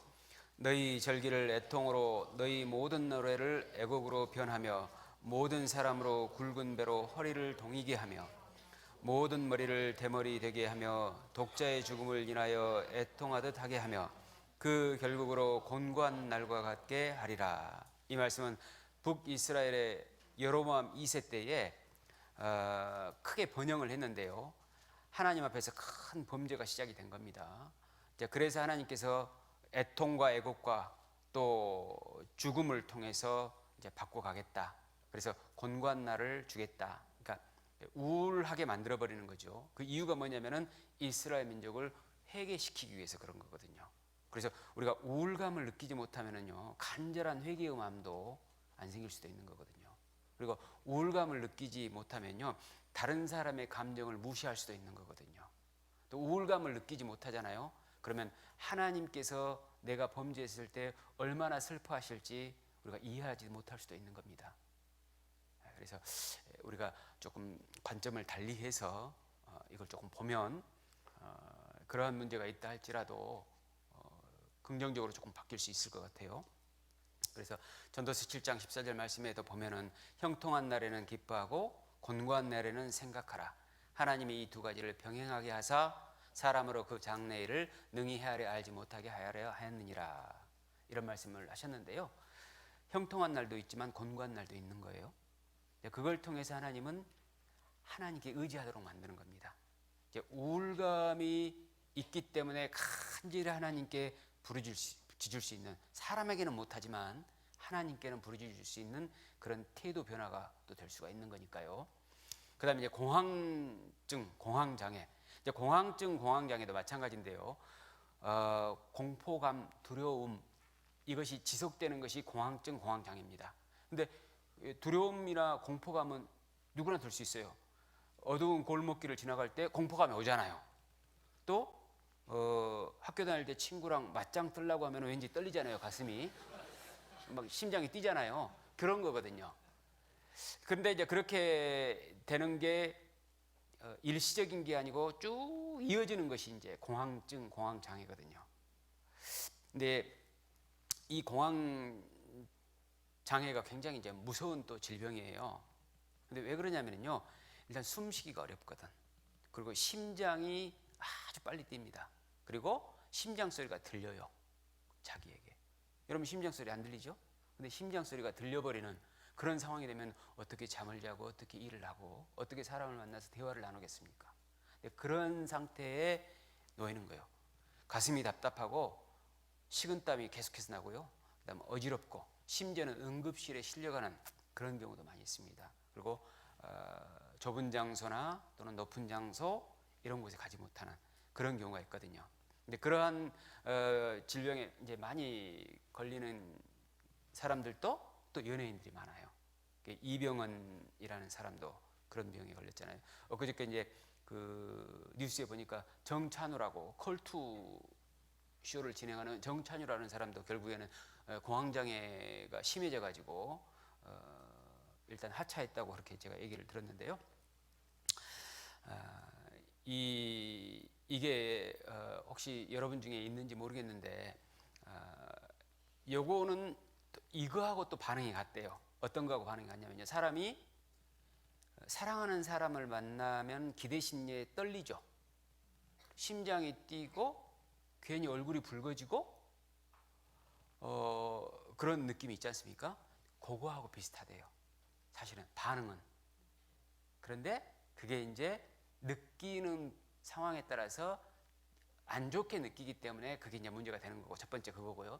두 번째는 이로 인해서 내가 죽는 거 아니냐라고는 착각에 빠진다는 거예요. 그런데요, 역사적으로 공황장애로 인해서 발작을 일으켜서 죽는 경우는 한 명도 없었답니다. 죽진 않는다는 거죠. 여기 영상을 또 하나 보죠. 연예인들은 그 화려한 뒷모습 뒤에 아주 빡빡하고 힘든 스케줄을 가지고 있고요. 또 어떤 사생 팬들이 지나치게 사람에 대해서 집착을 하고 악플을 막 단대요. 이 사람들이 워낙 감성이 풍부한 사람이니까 그런 걸 느끼면요 굉장히 더 상처가 큰 거예요. 그러니까 그리고 또 선택을 누군가에게 받아야 된다라고 하는 절박함이 있고, 그래서 이제 불안정한 감정에 자꾸 누군가와 늘 비교를 해야 되는 그런 상황이 있기 때문에 이 사람들이 자존감도 떨어지고 불안감 속에서 계속해서 살면서 우울증이나 공황장애가 심해진다는 겁니다. 그리고 이제 결국에는 자신의 진짜 모습이 어떠한 모습인지 모르고 정체성을 잃는 경우도 의외로 많다고 합니다. 근데 이제 여기 보면은 공통점이 그건 것 같아요. 너무 바쁘다는 거예요. 신앙생활은 너무 바쁘면 사실 좋지 않습니다. 사랑은 바쁘면 하기가 힘들어요. 하나님과 우리와의 관계는 사랑의 관계고 신앙생활은 사랑하는 거거든요, 하나님과. 근데 이런 거 한번 생각해 보죠. 커피숍에 가서 연인을 만났는데 바빠, 빨리 얘기해, 나 가야 돼. 이러면 되겠어요, 안 되겠어요? 안 되잖아요. 차분히 얘기를 나누고, 그 다음에 서로가 그 원하는 것들이 무엇인지 인식하고, 그리고 내가 제대로 이 사람에게 사랑을 베풀고 있는지 서로 느껴보고 그래야 되지 않겠습니까? 신앙생활도 그래야 되거든요. 그러려면 어떻게 해야 될까요? 그리스도인이 가지치기를 많이 해야 돼요. 쓸데없는 걸 안 해야 된다 이 말입니다. 대중매체 같은 것, 그 다음에 또 개인적으로 하는 어떤 그 잘못된 행동 패턴들, 그 다음에 내가 생활하는 동선들, 이런 것들을 잘 조정을 해야 됩니다. 그리고 이제 일을 할 때에도 또 학업을 할 때에도 맞고 품는 식으로 아무 생각 없이 하면 안 돼요. 가장 효율적인 방법이 무엇인지를 깊숙이 고민하고 하나님께 기도하는 가운데 해야 됩니다. 모든 일에 하나님께 기도하고 해봐야 돼요. 그리고 해야 되는지 하지 말아야 되는지, 중요한지 중요하지 않은지, 그리고 어떤 방법으로 해야 될지, 이런 것들을 하나님께 기도하는 가운데서 하셔야 되는 거예요. 우리가 학창 시절에 이제 학교를 다니면서 공부를 했지만은 무조건 잘하는 학생은요 평균 90점 못 넘습니다. 무조건 열심히 하는 학생들은. 그런데요, 공부 방법을 정확히 알고 이해하는 학생은 반드시 90점이 넘어요. 혹시 이 가운데 공무원 시험 준비를 하는 그런 분도 계실지 모르는데요, 무조건 공부하면은요 5년 해도 떨어집니다. 그런데요, 정확히 이해를 하고 모든 것을 하나하나 짚어가면서요 넓은 안목을 가지고 방법을 정확하게 캐치하고 하면은요 분명히 성공할 수 있거든요. 이제 보통 많은 사람들이 이제 공부를 할 때, 공무원 시험 준비를 할 때에도 그냥 다 똑같이 열심히 해요. 근데 커트라인에서 1점 차이로 내가 떨어졌다 생각하면요 조금만 더 하면 1점 만회할 걸로 생각하는데 그게 안 된다니까. 엉뚱한 방향으로 지금 간 것 같은데, 어쨌든 간에 우리가 신앙생활도 마찬가지입니다. 방법을 잘 알아야 돼요. 그 방법이 뭡니까? 주님이에요, 주님. 요한복음 14장 6절에 내가 곧 길이요 진리요 생명이니 나로 말미암지 않고는 아버지께로 올 자가 없느니라. 예수님을 통해서 우리가 살아야 되는 거예요. 하나님을 통해서. 결국 말씀에 있느냐, 이걸 항상 살펴야 돼요. 그리고 하나님께 영광이 되느냐, 이걸 살펴야 돼요. 그리고 하나님께서 내게 주신 달란트가 도대체 얼마나 되느냐, 이걸 살펴야 되는 거예요. 그런 세 가지 기준을 놓고 모든 것을 결정을 하면은요 의외로 많은 시간들이 주어질 수 있고요, 조금 더 여유롭게 하나님과 은밀하게 사랑을 나눌 수 있습니다. 그래서 그렇게 조금 할 수 있도록 했으면 좋겠어요. 너무 바쁘면 안 되고요. 그 다음에 이 사람들을 보면은요 타인을 지나치게 의식하고 있는 거예요. 사람을 너무 두려워하는 거예요. 사람을 두려워하는 자는 올무에 걸리거니와 여호와를 의지하는 자는 안전하리라 그랬죠. 왜 우리가 우울증과 공황장애가 심해지냐면요 사람을 두려워하는 마음이 분명히 있거든요. 내가 이 사람에게 자칫 잘못하다가는 손해볼 거라고 하는 그런 느낌이 있어요. 그로 인해서 내게 불이익이 다가올 것이라는 불확정적인 가정을 가지고 있다는 겁니다. 그러한 것들이 결국에는 계속해서 사람을 의식하도록 하고 사람을 의지하도록 하는 겁니다. 너희를 위로하는 자는 나연을 하나님께서 우리의 위로자가 되시잖아요. 시편 121편에도 보면은 내가 산을 향하여 눈을 들리라. 나의 도움이 어디서 올꼬? 나의 도움이 천지를 지으신 여호와에게서로다. 하나님만이 우리의 진정한 도움이십니다. 그러면 하나님만이 우리의 진정한 도움이라고 생각을 하잖아요. 그러면요, 내가 하나님 앞에서 올바로 살아야겠다는 마음이 생기고, 올바로 살면 분명히 하나님이 가깝게 느껴질 수밖에 없어요. 그리고 하나님이 진짜 사랑스럽게 느껴질 수밖에 없고, 이제 그러면 믿음이 분명히 자라도록 돼 있는 거거든. 그러면요, 믿음이 자라서 그 어떤 것도 두렵지 않게 되고 사람이 평안을 유지할 수가 있는 겁니다. 골로새 3장 15절 말씀에도 보면은 그리스도의 평강이 너희 마음을 주장하게 하라. 평강을 위하여 너희가 부르심을 입었나니, 그렇지 않습니까? 그래서 그리스도의 평강이 우리를 주장하기 위해서는요, 우리가 철저히 하나님을 신뢰하고 하나님만 바라보고 하나님을 의지해야 합니다. 그렇지 않으면요, 결국에는 사람을 의식하게 될 수밖에 없고, 그러다 보면은 우리에게는 정신 건강이라고 하는 것이 더 악화될 수밖에 없는 겁니다. 그리고 또 세 번째, 이 사람들의 특성이 뭐냐면요, 욕심이 많아요. 뭔가 계속해서 얻으려고 하는 거죠. 끝없는 욕심. 이 사람 멈추고 싶은데 지금 멈춰지질 않는다는 거잖아요. 자기 인생을 사는 게 아니고 사실은 떠밀려 가고 있다는 거죠. 한 번뿐인 인생을, 자기 인생을 살아야 되잖아요. 그리고 그 인생을 통해서 하나님과 연결이 돼 있어야 되잖아요. 하나님께 영광을 돌려야 되잖아요. 그런데 한 번뿐인 인생을 계속해서 누군가에 의해서 떠밀려 산다. 얼마나 억울하겠습니까? 그래서 세 가지 공통점, 너무 바쁘다는 것. 두 번째, 타인을, 사람을 지나치게 의식한다는 것. 세 번째, 욕심이 많다는 것. 그래서 우리가 과감하게 내려놓을 것을 조금 정해야 될 것 같습니다. 그리고 하나님께서 좀 더 프레임을 넓히셨다라고 믿고 조금 지금보다는 여유롭게 생각하고 느긋하게 생각하는 것도 많이 필요할 것 같습니다. 역대상 4장 한번 보겠습니다.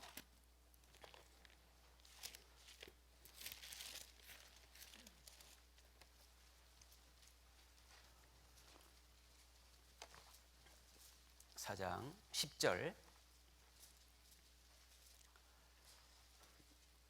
같이 읽죠. 야베스가 이스라엘 하나님께 아뢰어 가로되 원컨대 주께서 내게 복에 복을 더하사 나의 지경을 넓히시고 주의 손으로 나를 도우사 나로 환난을 벗어나 근심이 없게 하옵소서 하였더니 하나님이 그 구하는 것을 허락하셨더라. 지경을 넓히시고 근심이 없게 하옵소서, 그랬지 않습니까? 그러니까 지경을 넓히시는 분도 하나님이시고 근심이 없게 하시는 분도 하나님이신 겁니다. 내가 어떤 정신적인 질병이 있다 할지라도 첫 번째 중요한 것은 지경이 넓어지는 게 필요한 거예요. 이게 통증 해소가 문제가 아니고 근본 원인 해결이 문제라는 겁니다. 그래서 하나님 앞에서 내가 얼마나 지경을 좁게 생활하고 있는 것인지, 하나님께서 얼마나 인자하시고 자비하시고 긍휼이 풍성하신 것인지 내가 얼마나 알고 있는지 다시 한번 조금 짚고 넘어가야 될 필요성이 있다고 보여집니다. 사람은 약한데요, 약한 것은 죄가 될 수는 없을 겁니다. 그런데 약한데 하나님을 의지하지 않는 것은 죄가 됩니다. 사람은 약한 것은 악한 것이 되지 못합니다. 그러나 약한데 거기에서만 머물려고 하고 게으른 상태에 있는 것은 하나님 앞에서 악이 되는 겁니다. 그래서 우리가 좀 더 하나님을 더 크고 넓게, 하나님이 얼마나 크신 사랑을 가지고 있는지 너무 축소시키지 말고 사람들 사랑 정도로 생각하면은요 지경이 항상 좁다니까. 근데 우리가 죄를 안 지으려고 노력하는 가운데서 죄를 안 짓는 그 가능성보다요, 죄를 지었지만은 하나님께서 나를 긍휼히 여기시고 그 큰 사랑으로 용서해 주는 그 사랑을 더욱더 깨달아가는 경우가요 훨씬 더 죄를 안 지을 가능성이 높아집니다. 실제로 신앙생활을 해보면은 이것이 바로 이제 율법 생활이냐 은혜의 생활이냐 이 차이가 되는 거거든요. 그러니까 의인은 믿음으로 말미암아 사는 거지 않습니까? 그러니까 믿음으로 말미암아 사는 것은 결국 성령을 따라 사는 거잖아요. 성령을 따라 사는 것은 결국 하나님을 따라 사는 거잖아요. 하나님을 따라 사는 것은 결국 사랑을 따라 사는 거잖아요.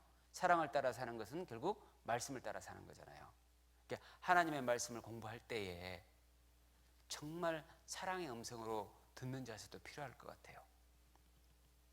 율법으로 사는 것은 자기 힘으로 사는 거고, 자기 힘으로 사는 것은 자기 노력으로 사는 거고, 자기 노력으로 사는 것은 결국 자기 영광을 취하려고 하는 것이고,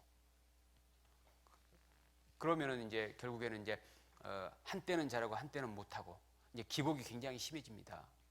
그리스도인은 안전한 성품을 가져야 되는 거예요. 그래서 우리가 조금 지경을 넓게 하나님의 사랑에 대해서 내가 너무 축소시키고 있는 것은 아닌가. 내가 어떤 문제가 있을 때마다, 내가 약할 때마다, 내가 하나님의 뜻에 조금 선에 못 미쳤다고 느껴질 때마다 두려워서 막 숨으려고 하는 그런 자세가 있는 것은 아닌가 한번 생각해 봐야 될 필요성이 있을 것 같아요. 그러지 말고 하나님은 신이고 나는 피조물이잖아요. 하나님은 아버지고 나는 아들이잖아요. 그러면은 내가 힘들고 지치고 약할 때 더 하나님께 매달리고 더 기도하고 더 무릎을 꿇고 붙잡아 달라고 손을 내밀고 이런 게 훨씬 더 나은 거죠. 그러한 과정이 계속해서 반복되면은요, 시냅스가 달라진다는 겁니다. 그러면은 신앙생활이 이전보다 훨씬 더 자유로움 가운데에서 기쁨과 즐거움 가운데에서 신앙생활을 할 수 있다는 거죠.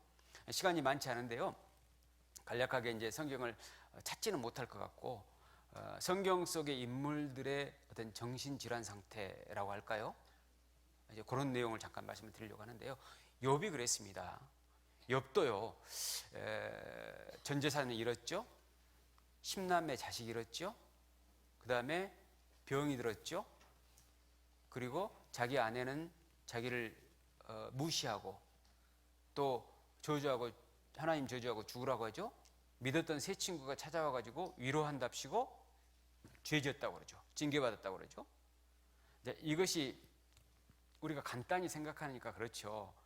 굉장히 견딜 수 없는 우울증과 공황 상태를 가져옵니다. 여러분 가지고 있는 모든 재산 다 잃어버리고 빈털털이 하루아침에 됐다고 해봐요. 여러분 잠 못 잘 겁니다.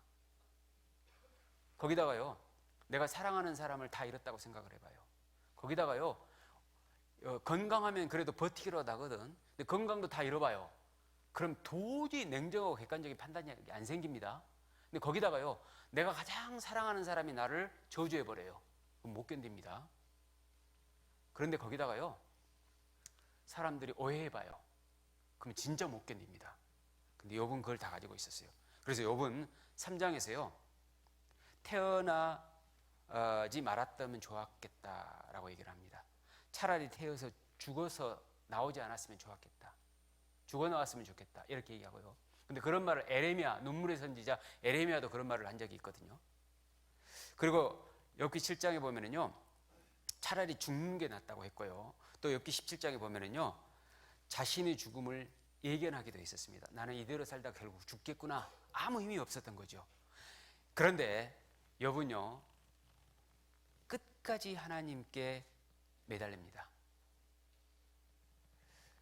욥은 욥기 21장 6절에 보면은요, 진짜 공황 상태에 빠지는데요, 내가 추억하기만 하여도 답답하고 두려움이 내 몸을 잡는구나 그랬습니다. 답답하고 두려움이 공황 상태거든. 공황 장애거든요, 그게. 그런데 하나님께서는 전혀 대답을 하지 않으셔요. 욥기는 42장까지 있는데 37장까지 대답 안 하시거든요. 욥은 정말 힘들겠죠. 여러분도 너무너무 힘들고 내가 이런 환경에, 어려운 환경에 놓여 있는데 하나님께서 대답하지 않는다고 했을 경우에는 정말 못 견디잖아요. 문제는 해결되지 않더라도 이유라도 알았으면, 하나님께서 내게 얘기라도 좀 해주셨으면, 이런 바람은 누구나 있잖아요. 그렇게 됐을 경우에는 뭔가 힘이 또 생기는 거니까. 근데 욥은 하나님께 대답을 듣지 못합니다. 그런데 하나님께서요, 욥기 38장부터 41장까지 나타나셔요. 욥에게 대답을 어떻게 해주시냐면요, 야, 네가 고난 받는 것은 바로 이러이러한 이유 때문이다. 사탄의 내 믿음 시험이다. 그리고 너 단련하기 위해서 내가 이렇게 시험했다. 이렇게 얘기하지 않습니다. 하나님은 창조주이심을 얘기해요. 내가 누군지 아냐? 창조주라는 걸 얘기해요. 욥은요, 하나님이 창조주라는 것을 알면서 다 문제가 풀려버린 겁니다. 그래서 그리스도인의 우울감과 공황증 있잖아요. 우울증과 공황증 있잖아요. 이것은 하나님을 모르면은 사실 해결하기 어려울 수가 있죠. 욥은 하나님을 알고요. 욥기 42장 5절 말씀에 보면은 내가 이제까지 귀로 듣기만 하였사옵다니 이제는 눈으로 주를 배움나이다 그랬습니다. 하나님이 보인 거예요. 우리가 어떠한 어려움이 있어도 하나님을 제대로 보면은요 문제가 안 됩니다. 사실은 우리가 구원받는 것도 바로 그러한 이치잖아요. 죄악 가운데에서 영원토록 멸망받아야 될 비참한 죄인이었지만은요 하나님이 딱 보이니까, 예수님이 누군지 딱 알게 되니까 다 풀리잖아. 그죠? 이것이 바로 하나님의 능력입니다. 그리고 욥은 42장 10절에서요 배나 갑절이나 하나님께 또 축복을 받습니다. 욥은 하나님을 끝까지 의지했어요. 그게 답입니다. 하나님을 놓아서는 안 돼요. 그런데 반대로 사울은 그렇지 않았거든요. 사울은요 처음에는 겸손한 사람이었습니다. 그래서 왕으로 세우려고 했을 때, 사무엘이 왕으로 세우려고 했을 때 행구 사이에 숨잖아요.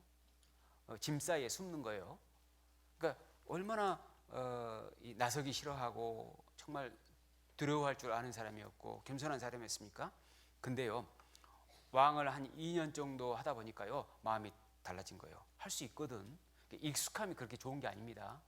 그 이후부터 달라지기 시작했는데요. 사무엘상 13장에 보면은요 사무엘이 오기 전에 하나님께 번제를 드리는 거예요. 이유가 없었을까요? 번제를 드린 이유가 있었습니다. 블레셋 민족이 눈앞에 쳐들어온 겁니다. 그래서 하나님을 기쁘시게 한다는 명분 가운데에서 하나님께 번제를 드린 거예요. 인간적으로 보면 잘한 거죠. 그러나 자기 위치를 지키지 않은 거고요. 기다리지 못한 거예요. 우리가 왜 신앙생활을 힘들게 하냐면요 위치를 지키지 않는 거예요. 그리고 기다리지 못하는 거예요. 너무 조급해요. 아까 이 화면에서 봤던 그 사람들 조급하잖아. 그래서 그리고 이제 그 사울은요 아말렉과의 전쟁에서요 가치 없고 낮은 것은 다 진멸했지만은요 자기들 보기에 좋은 것은 다 남겨둔 거예요. 그리고 사울은 사무엘 16장에 보면은요 악신이 들잖아요. 그리고 그때부터 완전히 우울증과 공황 상태에 빠지기 시작하는 겁니다. 그래서 다윗을 불러가지고 수금타게 하잖아. 음악 치료 받는 거지 사실은. 그러면서 계속해서 회복이 된 듯하지만 다시 원위치. 왜 그럴까요? 근본적으로 안 바뀌니까. 계속해서 다윗을 죽이려고 하니까. 하나님의 뜻을 이해하지 못하니까. 여러분 세상에서 의사들이 얘기하는 것은요 이런 우울증이나 공황장애 치료에 두 가지가 있습니다. 하나는 심리치료, 하나는 약물치료입니다. 이것만 가지고는 안 돼요. 그리스도인들은 바로 영적 치료가 있어야 돼요. 하나님께서 성령님을 통해서 우리의 영혼을 치료시켜 줄 때 사실은 정신적인 부분과 육체적인 부분까지 다 해결이 되는 겁니다. 근데 이제 다윗도 20살에 사무엘로부터 부음을 받고 10년간 쫓김을 당했잖아요. 여러분 누군가 계속해서 나를 죽이려고 하는데 그것이 단시간에 끝난 게 아니고 10년 동안 나를 죽이려고 해봐요. 견뎌되겠습니까? 그거? 근데 다윗이요 나이가 들 만큼 든 상황이 아니었어요. 20살밖에 안 됐어. 여러분 20살 압니까? 20살짜리 애기야. 그죠? 다윗은요 끝까지 하나님을 향해서 믿음을 지킨 거예요.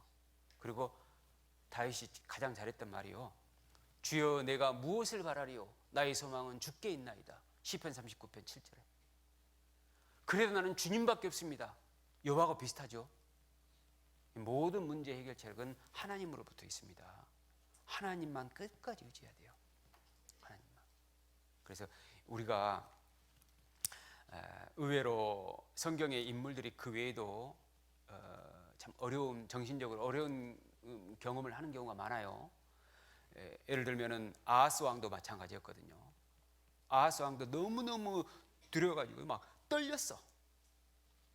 이게 그 아람과 북이스라엘이 연합해서 쳐들어온다고 하니까요 너무너무 두렵고 떨렸던 거거든요. 근데 아하스 왕은요 하나님을 의지하지 않고 우상 숭배하거든요. 망하거든요. 그리고 또 엘리야 엘리야도 바알 선지자 450인을 죽이고 나서 기세등등했지만요, 이세벨이 엘리야의 목숨을 찾는다고 하니까 두려워 도망가잖아. 굴에 숨어서요, 하나님 나 죽었으면 좋겠습니다 그러잖아. 죽음을 피해서 도망갔는데 죽고 싶어 하는 거예요. 사람이 마음이라고 하는 것이요, 진짜 잘 변합니다. 사람의 마음은 강한 게 아니에요. 너무너무 약한 거예요. 근데 그리스도인의 마음은 더 부드러워져 있거든. 에스겔 36장에 보면은요, 하나님께서 우리에게 부드러운 마음을 주신다고 했거든요. 여러분 마음이요, 구원받은 사람이 진짜 부드러워져 있습니다. 그래서 누구한테든지 상처도 잘 받을 수 있고, 어려운 상황이 되면은 정말 극한의 공포를 느낄 수도 있는 겁니다. 우리가 그렇게 된 것은 이유가 뭐겠습니까? 오직 하나님만 의지하도록 하기 위해서, 하나님만 바라기 위해서, 하나님만 도움이시라는 걸 깨닫기 위해서. 그래서 그런 겁니다. 엘리야가 이제 그런 상황이 되고요, 하나님께 그 이유를 묻지만요, 알 수가 없거든요. 그런데 열왕기상 19장에 보면은요, 하나님께서 엘리야에게 세 가지 사명을 주시는 거예요. 첫 번째 사명은 뭐냐면요, 하사엘에게 기름을 부어서 아람 왕이 되게 하는 것. 두 번째는요, 에후에게 기름을 부어서 이스라엘 왕이 되게 하는 것. 그리고 자신을 대신해서 엘리사를 선지자로 세워서 기름을 붓게 하는 것. 세 가지 사명을 줘요. 그러니까 우울과 공황 상태에 있었던 그 엘리야를요, 그렇게 바꿔서 쓰시는 겁니다. 어쩌면 여러분들이 혹시 그러한 마음 가운데 있으신 분들, 심적으로 굉장히 힘들어하는 분들은요, 누군가를 더 위로하게 하려는 하나님의 놀라운 축복일 수도 있는 겁니다. 주인은 하나님이니까. 나는 하나님께 쓰시는 종과 도구에 불과한 거니까. 그래서 하나님께 어떤 모습이로든지 쓰시겠다면, 내가 말은 아니더라도 나귀는 아니더라도 나귀 특별하도, 소모는 막대기라도 쓰시겠다고 하면 드리는 게 맞잖아요. 그렇게 되면은 우리가 그 모든 어려움도 사실은요, 축복으로 받아들일 수도 있는 거거든요. 축복으로 받아들이는 순간 시냅스는 달라진다는 겁니다. 시냅스의 통로는 달라진다는 거예요. 그래서 모든 것을 이겨낼 수 있는 겁니다. 자, 시간은 없지만 하박국서 잠깐 또 보죠. 하박국서 1장 한번 보죠.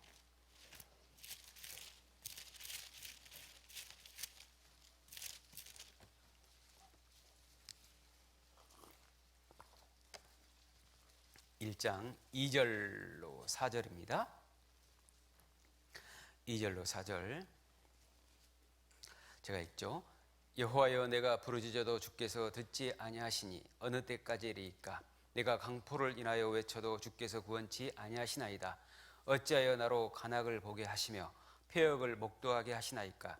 대저 겁탈과 강포가 내 앞에 있고 변론과 분쟁이 일어났나이다. 이러므로 율법이 해이하고 공의가 아주 시행되지 못하오니 이는 악인이 의인을 에워쌌으므로 공의가 굽게 행함이니이다. 바벨론의 침공에 대해서 이 하박국 선지자가 왜 악인이 득세를 합니까? 하나님께 의문을 가지고 여쭙는 겁니다. 그러자 하나님께서 이제 2장에서 대답을 해주시는데요, 이렇게 답변을 하시죠. 하박국서 2장 4절에 보면요, 의인은 믿음으로 말미암아 살리라. 무슨 말입니까? 하나님만 믿으라 그 말입니다. 2절로 4절까지를 보면은요, 극한의 공황 상태거든요. 그런데 2장 4절에 하나님만 믿으라는 거예요.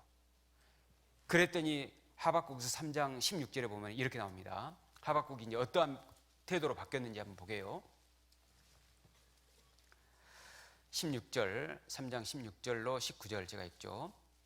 내가 들었으므로 내 창자가 흔들렸고 그 목소리로 인하여 내 입술이 떨렸도다. 무리가 우리를 치러 올라오는 환난의 날을, 바벨론이 침공한다는 거죠. 내가 게다림으로 내 뼈에 썩이는 것이 들어왔으며 내 몸은 내 처소에서 떨리는도다. 비록 무화과 나무가 성치 못하며 포도나무에 열매가 없으며 감람나무에 소출이 없으며 밭에 식물이 없으며 우리의 양이 없으며 외양간에 소가 없을지라도 나는 여호와를 인하여 즐거워하며 나의 구원의 하나님을 인하여 기뻐하리로다. 주 여호와는 나의 힘이시라. 나의 발을 사슴과 같게 하사 나로 나의 높은 곳에 다니게 하시리로다. 자, 보십시오. 1장 2절로 4절에서는 공황 상태였죠. 16절에서는 창자가 흔들리고 입술이 떨리고 환난 날이 때문에 뼈가 썩이는 것이 들어와서 자기 집에서도 떨었잖아요. 그런데 거기다가 17절 아무것도 없었잖아요. 그런데 하나님으로 인해서 회복이 되는 겁니다. 여러분, 그리스도인의 우울증과 공황장애는요, 하나님이 중심이 돼야 되는 거죠. 그런데 이제 바울도 이 죽을 마음이 있었잖아요. 죽을 마음이 있었는데 끝까지 하나님을 의지한 거거든. 그래서 결국에는 믿음을 끝까지 다 지켰다고 하잖아요. 디모데는 성경에 보면은요, 상당히 성정이 약한 사람이거든요. 그래서 사도 바울이요, 내 눈물을 생각한다고 했거든요. 그리고 어떻게 해서든지 디모데를 위로해 주려고 했거든. 그런데 디모데가 에베소 교회의 목사였는데요, 그 위로를 통해서 결국에는 끝까지 목회 사역을 다하고요, 하나님께 귀히 쓰임을 받고 바울의 동역자가 된 거잖아요. 그러니까 우리가 부족하고 연약하고 미흡한 것이 결국 하나님을 더 의뢰하게 할 수 있다는 것, 결국 우리가 의뢰해야 된다는 것, 이걸 한번 좀 생각을 하고, 이제 잠깐 이제 우리가 공황장애나 이제 또 우울증 같은 것, 그리스도인이 어떻게 이제 치료를 해야 될지 10가지로 제가 정리를 해봤는데요. 제가 이렇게 정리를 한 것은 실제로 공황장애를 제가 경험했기 때문에 이렇게 정리를 할 수 있었습니다. 물론 이외에도 조금 많은 것들을 다룰 수가 있겠지만은 10가지라고 해야 좀 있어 보이잖아요. 그죠? 그래서 10가지만 제가 삼은 건데요. 범사에 하나님을 인정해야 된다. 모든 일에 하나님의 뜻이 있다는 거, 우연이란 없다는 거, 이걸 통해서도 하나님께서는 그 뜻을 이루시고 역사하실 것이라는 그 믿음이 있어야겠죠. 그 다음에 기본적인 신앙생활을 충실히 해야 됩니다. 그러니까 말씀과 기도를 규칙적으로 읽어야 되고요. 그 다음에 아주 작은 것이라도 하나님께 감사하는 마음을 가지고 우리가 매일매일 한번 찾아봐야 됩니다. 그래서 우리가 간절히 염려하고 걱정하는 대신에 간절히 말씀에 매달리고 간절히 기도하는 편이 훨씬 더 나을 겁니다. 그 다음에 세 번째로 작은 일에서 의미와 가치를 찾아야 됩니다. 요즘 그 소확행이라는 말이 유행을 해요. 소소하지만 확실한 행복. 여러분, 신앙생활에는 진짜 소소하지만 확실한 행복이 있습니다. 작은 것에 내가 정말 관심을 깊게 가져보고요, 거기에 하나님께서 역사하셨다는 그 믿음을 가지고 보면은요, 분명히 행복하게 신앙생활을 할 수 있는 거거든요. 그 다음에 죄를 멀리해야 됩니다. 네 번째. 그리고 다섯 번째로는 잘못된 행동 패턴을 개선해 나가야 됩니다. 그래서 될 수 있으면 규칙적인 생활을 해야 돼요. 어떤 때는 늦게 일어나고 어떤 때는 막 늦잠을 자고 막 저녁 늦게까지 싸돌아다니고 이렇게 하지 말고요. 이게 잠자는 시간 또 일어나는 시간을 규칙적으로 좀 해놓고 음식을 먹는 것도 조금 규칙적으로 하면 좋겠어요. 그리고 이제 삶을 조금 단순화해야 됩니다. 그리스도인이 복잡하게 살면 안 돼요. 그리고 이제 부정적인 감정을 과도하게 표현하면 안 돼요. 부정적인 생각이 올라온다 할지라도 입으로 발설하면서 뇌가 이거 사실인가 보다 이렇게 되거든. 근데요, 뇌과학자들이 실제로 연구를 해봤는데요, 우리의 뇌는요, 상상하고 현실하고 구분을 못 한답니다. 신경세포가 그렇게 작동을 한다는 거예요. 상상을 계속 많이 하잖아요. 오랜 시간이 지나잖아요. 실제 있었던 일로 착각해 버리는 거야. 그게 심한 경우가 이제 망상 환자들이잖아요. 없는데 진짜처럼 느껴버리니까.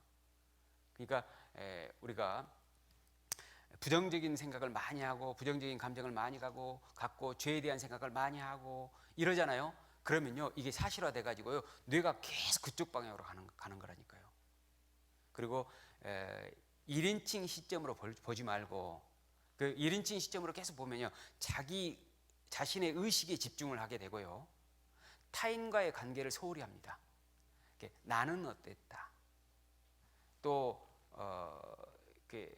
내 자신은 어떻다, 이렇게 생각하지 마시고 하나님께서 내게 어떻게 하셨는지 하나님 중심, 하나님이 1인칭으로 되고 하나님이 주인공으로 되도록 그렇게 바꿔가지고 대화도 하고 생각도 하고, 그 다음에 절대라는 말 쓰지 말고, 그리고 완전이라는 말 쓰지 말고. 자기가 어떻게 완전해요? 그러니까 항상 우리는 우선순위를 정할 수밖에 없는 거예요. 그렇게 좀 정리를 하시고요. 그 다음에 여섯 번째는 위험한 상황에 노출을 반복해 봐야 됩니다. 그래서 객관적으로 판단을 해야 되거든요. 나가기 싫잖아요. 숨고 싶잖아. 그런데요, 곰곰이 기도 가운데 생각을 해봐야 돼요. 내가 나가서 과연 진짜 큰 위험한 상황이 발생하겠는가? 한번 나가서 위험한 상황 발생되면 다시 돌아와야겠다. 이런 마음으로 나가면 돼요. 교제 나오는 것도 마찬가지입니다. 교제 나올 때 자기가 한동안 좀 소원하면 나가면 괜히 나에 대해서 어떻게 생각하고 이러쿵저러쿵 하겠지. 괜히 나가는 것보다는 그냥 집에서 혼자 성경 보는 게 낫겠다. 이럴 수 있잖아요. 근데 나와 봐야 돼요. 그러면 자기가 예상했던 그런 일들은 안 일어나거든.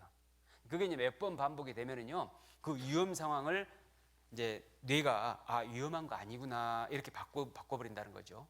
근데 제가 그래봤어요. 제가 공황장애가 있었을 때 한 5년 전에 제가 공황장애를 좀 겪은 적이 있었는데요.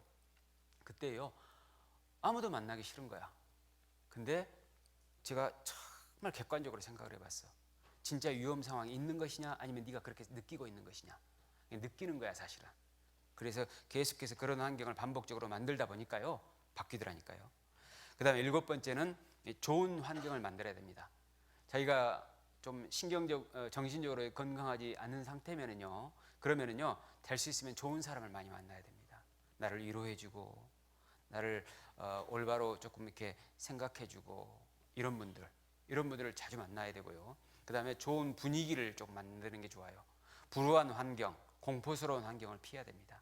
그러니까 TV도요, 아주 그 폭력적인 것, 욕설 많이 들어가는 것, 그 다음에 죄악된 것, 이런 것은 안 보는 게 좋아요. 영화도. 그리고 이제 자연 환경과 친하게 지내는 것이 좋습니다. 그리고 이제 여덟 번째는 자기 자신을 독립된 소중한 존재로 인식을 해야 합니다. 나는 지구상의 유일한 존재다. 75억 명이 있는데 75억 분의 1의 존재다. 이런 마음을 가져야지. 나는 저 사람 비하면 아무것도 아니야. 상대적인 빈 공간과 박탈감을 가지고 살다 보면은요, 하나님이 일을 할 수 없다니까. 하나님께서 나를 유일한 존재로 만드신 것은 그렇게 쓰고자 하시는 거라니까요. 사람들은 보통은요, 나 저 사람하고 똑같이 해야지, 닮아야지, 이것에 집중하는 경우가 많은데요, 그거보다는 먼저는 나는 하나님 앞에 유일한 존재라는 걸 알고 이 상태에서 분명히 하나님께서 원하시는 것이 있을 것이다, 이런 믿음을 가지고 생활을 해야 됩니다. 그리고 이제 아홉 번째는 사람에 대한 기대를 버려야 됩니다. 기대를 하지 않으면 실망하지도 않습니다. 여러분, 하나님만 도와주십니다. 그리고 마지막으로 열 번째는 체력을 증강시켜야 됩니다. 그래서 인스턴트 음식을 먹지 말고요, 빵과 면을 안 먹으면 사람이 건강하답니다. 빵과 면, 빵, 과자, 면, 거기다가 음료수. 와, 비명 나오네 벌써. 근데 이제 건강하니까 서글퍼하는데, 저는 실제로 공황장애 걸렸을 때 그렇게 했거든. 다 끊었거든. 왜냐하면 목적이 있으니까. 살아있는 동안 허접하게 살 수는 없으니까. 살아있는 동안 주님을 위해서 살기 위해서 내가 존재하는 건데, 주님을 위해서 살지 못할 것 같으면 차라리 죽는 게 나으니까. 어떻게 해서든지 살아있는 생명이 있는 동안에는 하나님께 쓰임을 받아야 되는데, 이렇게 살아서는 쓰임을 받을 수 없으니까 과감하게 끊었거든. 제가 그래서요, 6개월간 아침 식사를 안 하고요, 그 다음에 점심은 채소로만 먹고 저녁에는 과일만 먹고 6개월을 지냈습니다. 그리고 매일 운동하고, 그리고 매일 맹원욕을 했습니다. 새벽에 가서도 한 번도 거르지 않고. 이유는 목적의식이 있으니까. 그리고 그 이후에 바로 이어서 14일간 완전 단식을 제가 해본 적이 있었습니다. 살기 위해서. 그러니까요, 한 70% 정도 회복이 되더라고. 70% 정도 회복이 되고요, 계속해서 지금까지 운동을 게을리하지 않고 있거든요. 그랬더니는 이제 거의 이제 100%, 거의라고 하는 것은 나이가 있으니까 아무래도 이제 좀 체력이 떨어지고 그런 면도 좀 있고 그렇더라고요. 그래서 그런 면은 있는데, 어쨌든 간에 정말 간절함은요, 다 해요. 간절하나. 간절함이 정말 중요한 것 같아요. 구원받는 것도 간절함이 있어야 되잖아요. 간절함이 있어야 돼. 그래서 인생을 주님과 관계없이 살면은 무의미한 인생이 되잖아요. 그죠? 그래서 좀 이렇게 인스턴트 음식은 정 끊기 어려우면요, 될 수 있으면 안 먹으면 좋겠어요. 음료수도 하루에 한 잔 먹을 것 3일에 한 잔으로 조금 바꾸고, 이렇게. 그다음에 이제 그 소식을 하는 게 참 좋아요.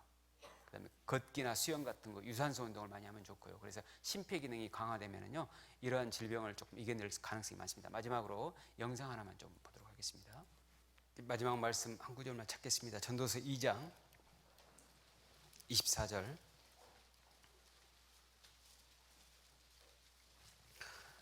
전도서 2장 24절 함께 읽겠습니다. 사람이 먹고 마시며 수고하는 가운데서 심령으로 낙을 누리게 하는 것보다 나은 것이 없나니 내가 이것도 본즉 하나님의 손에서 나는 것이로다. 심령의 낙을 누리는 것보다 나은 건 없는데 이제 하나님께로부터 온다는 겁니다. 우리가 오늘 이렇게 말씀은 특별히 이제 정신 건강 측면에서 말씀을 드렸는데요. 우리의 영과 혼과 몸이 흠없이 보존되기를 하나님께서 원하시니까, 그래야지만이 하나님께서 우리를 건강하게 사용하실 수 있으니까 건강 관리를 잘 해야 될 것 같습니다. 그래서 제가 시간이 한정되어 있기 때문에 더 자세한 말씀을 드리지 못한 것은 아쉬운 면이 있는데요. 혹시나 개인적으로 힘든 부분들이 있으시면은 찾아오시면은요, 제가 도움을 드리도록 그렇게 하도록 하겠습니다. 기도하겠습니다. 주님 감사합니다.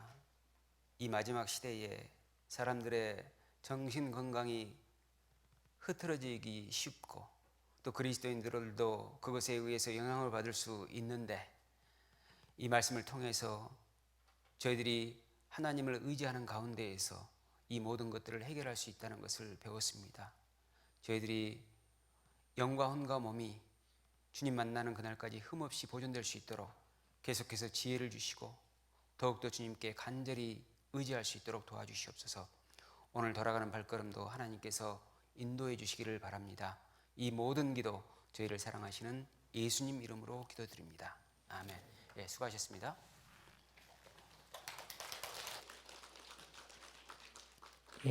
목사님 귀한 말씀 감사드립니다. 몇 가지만 광고 드리고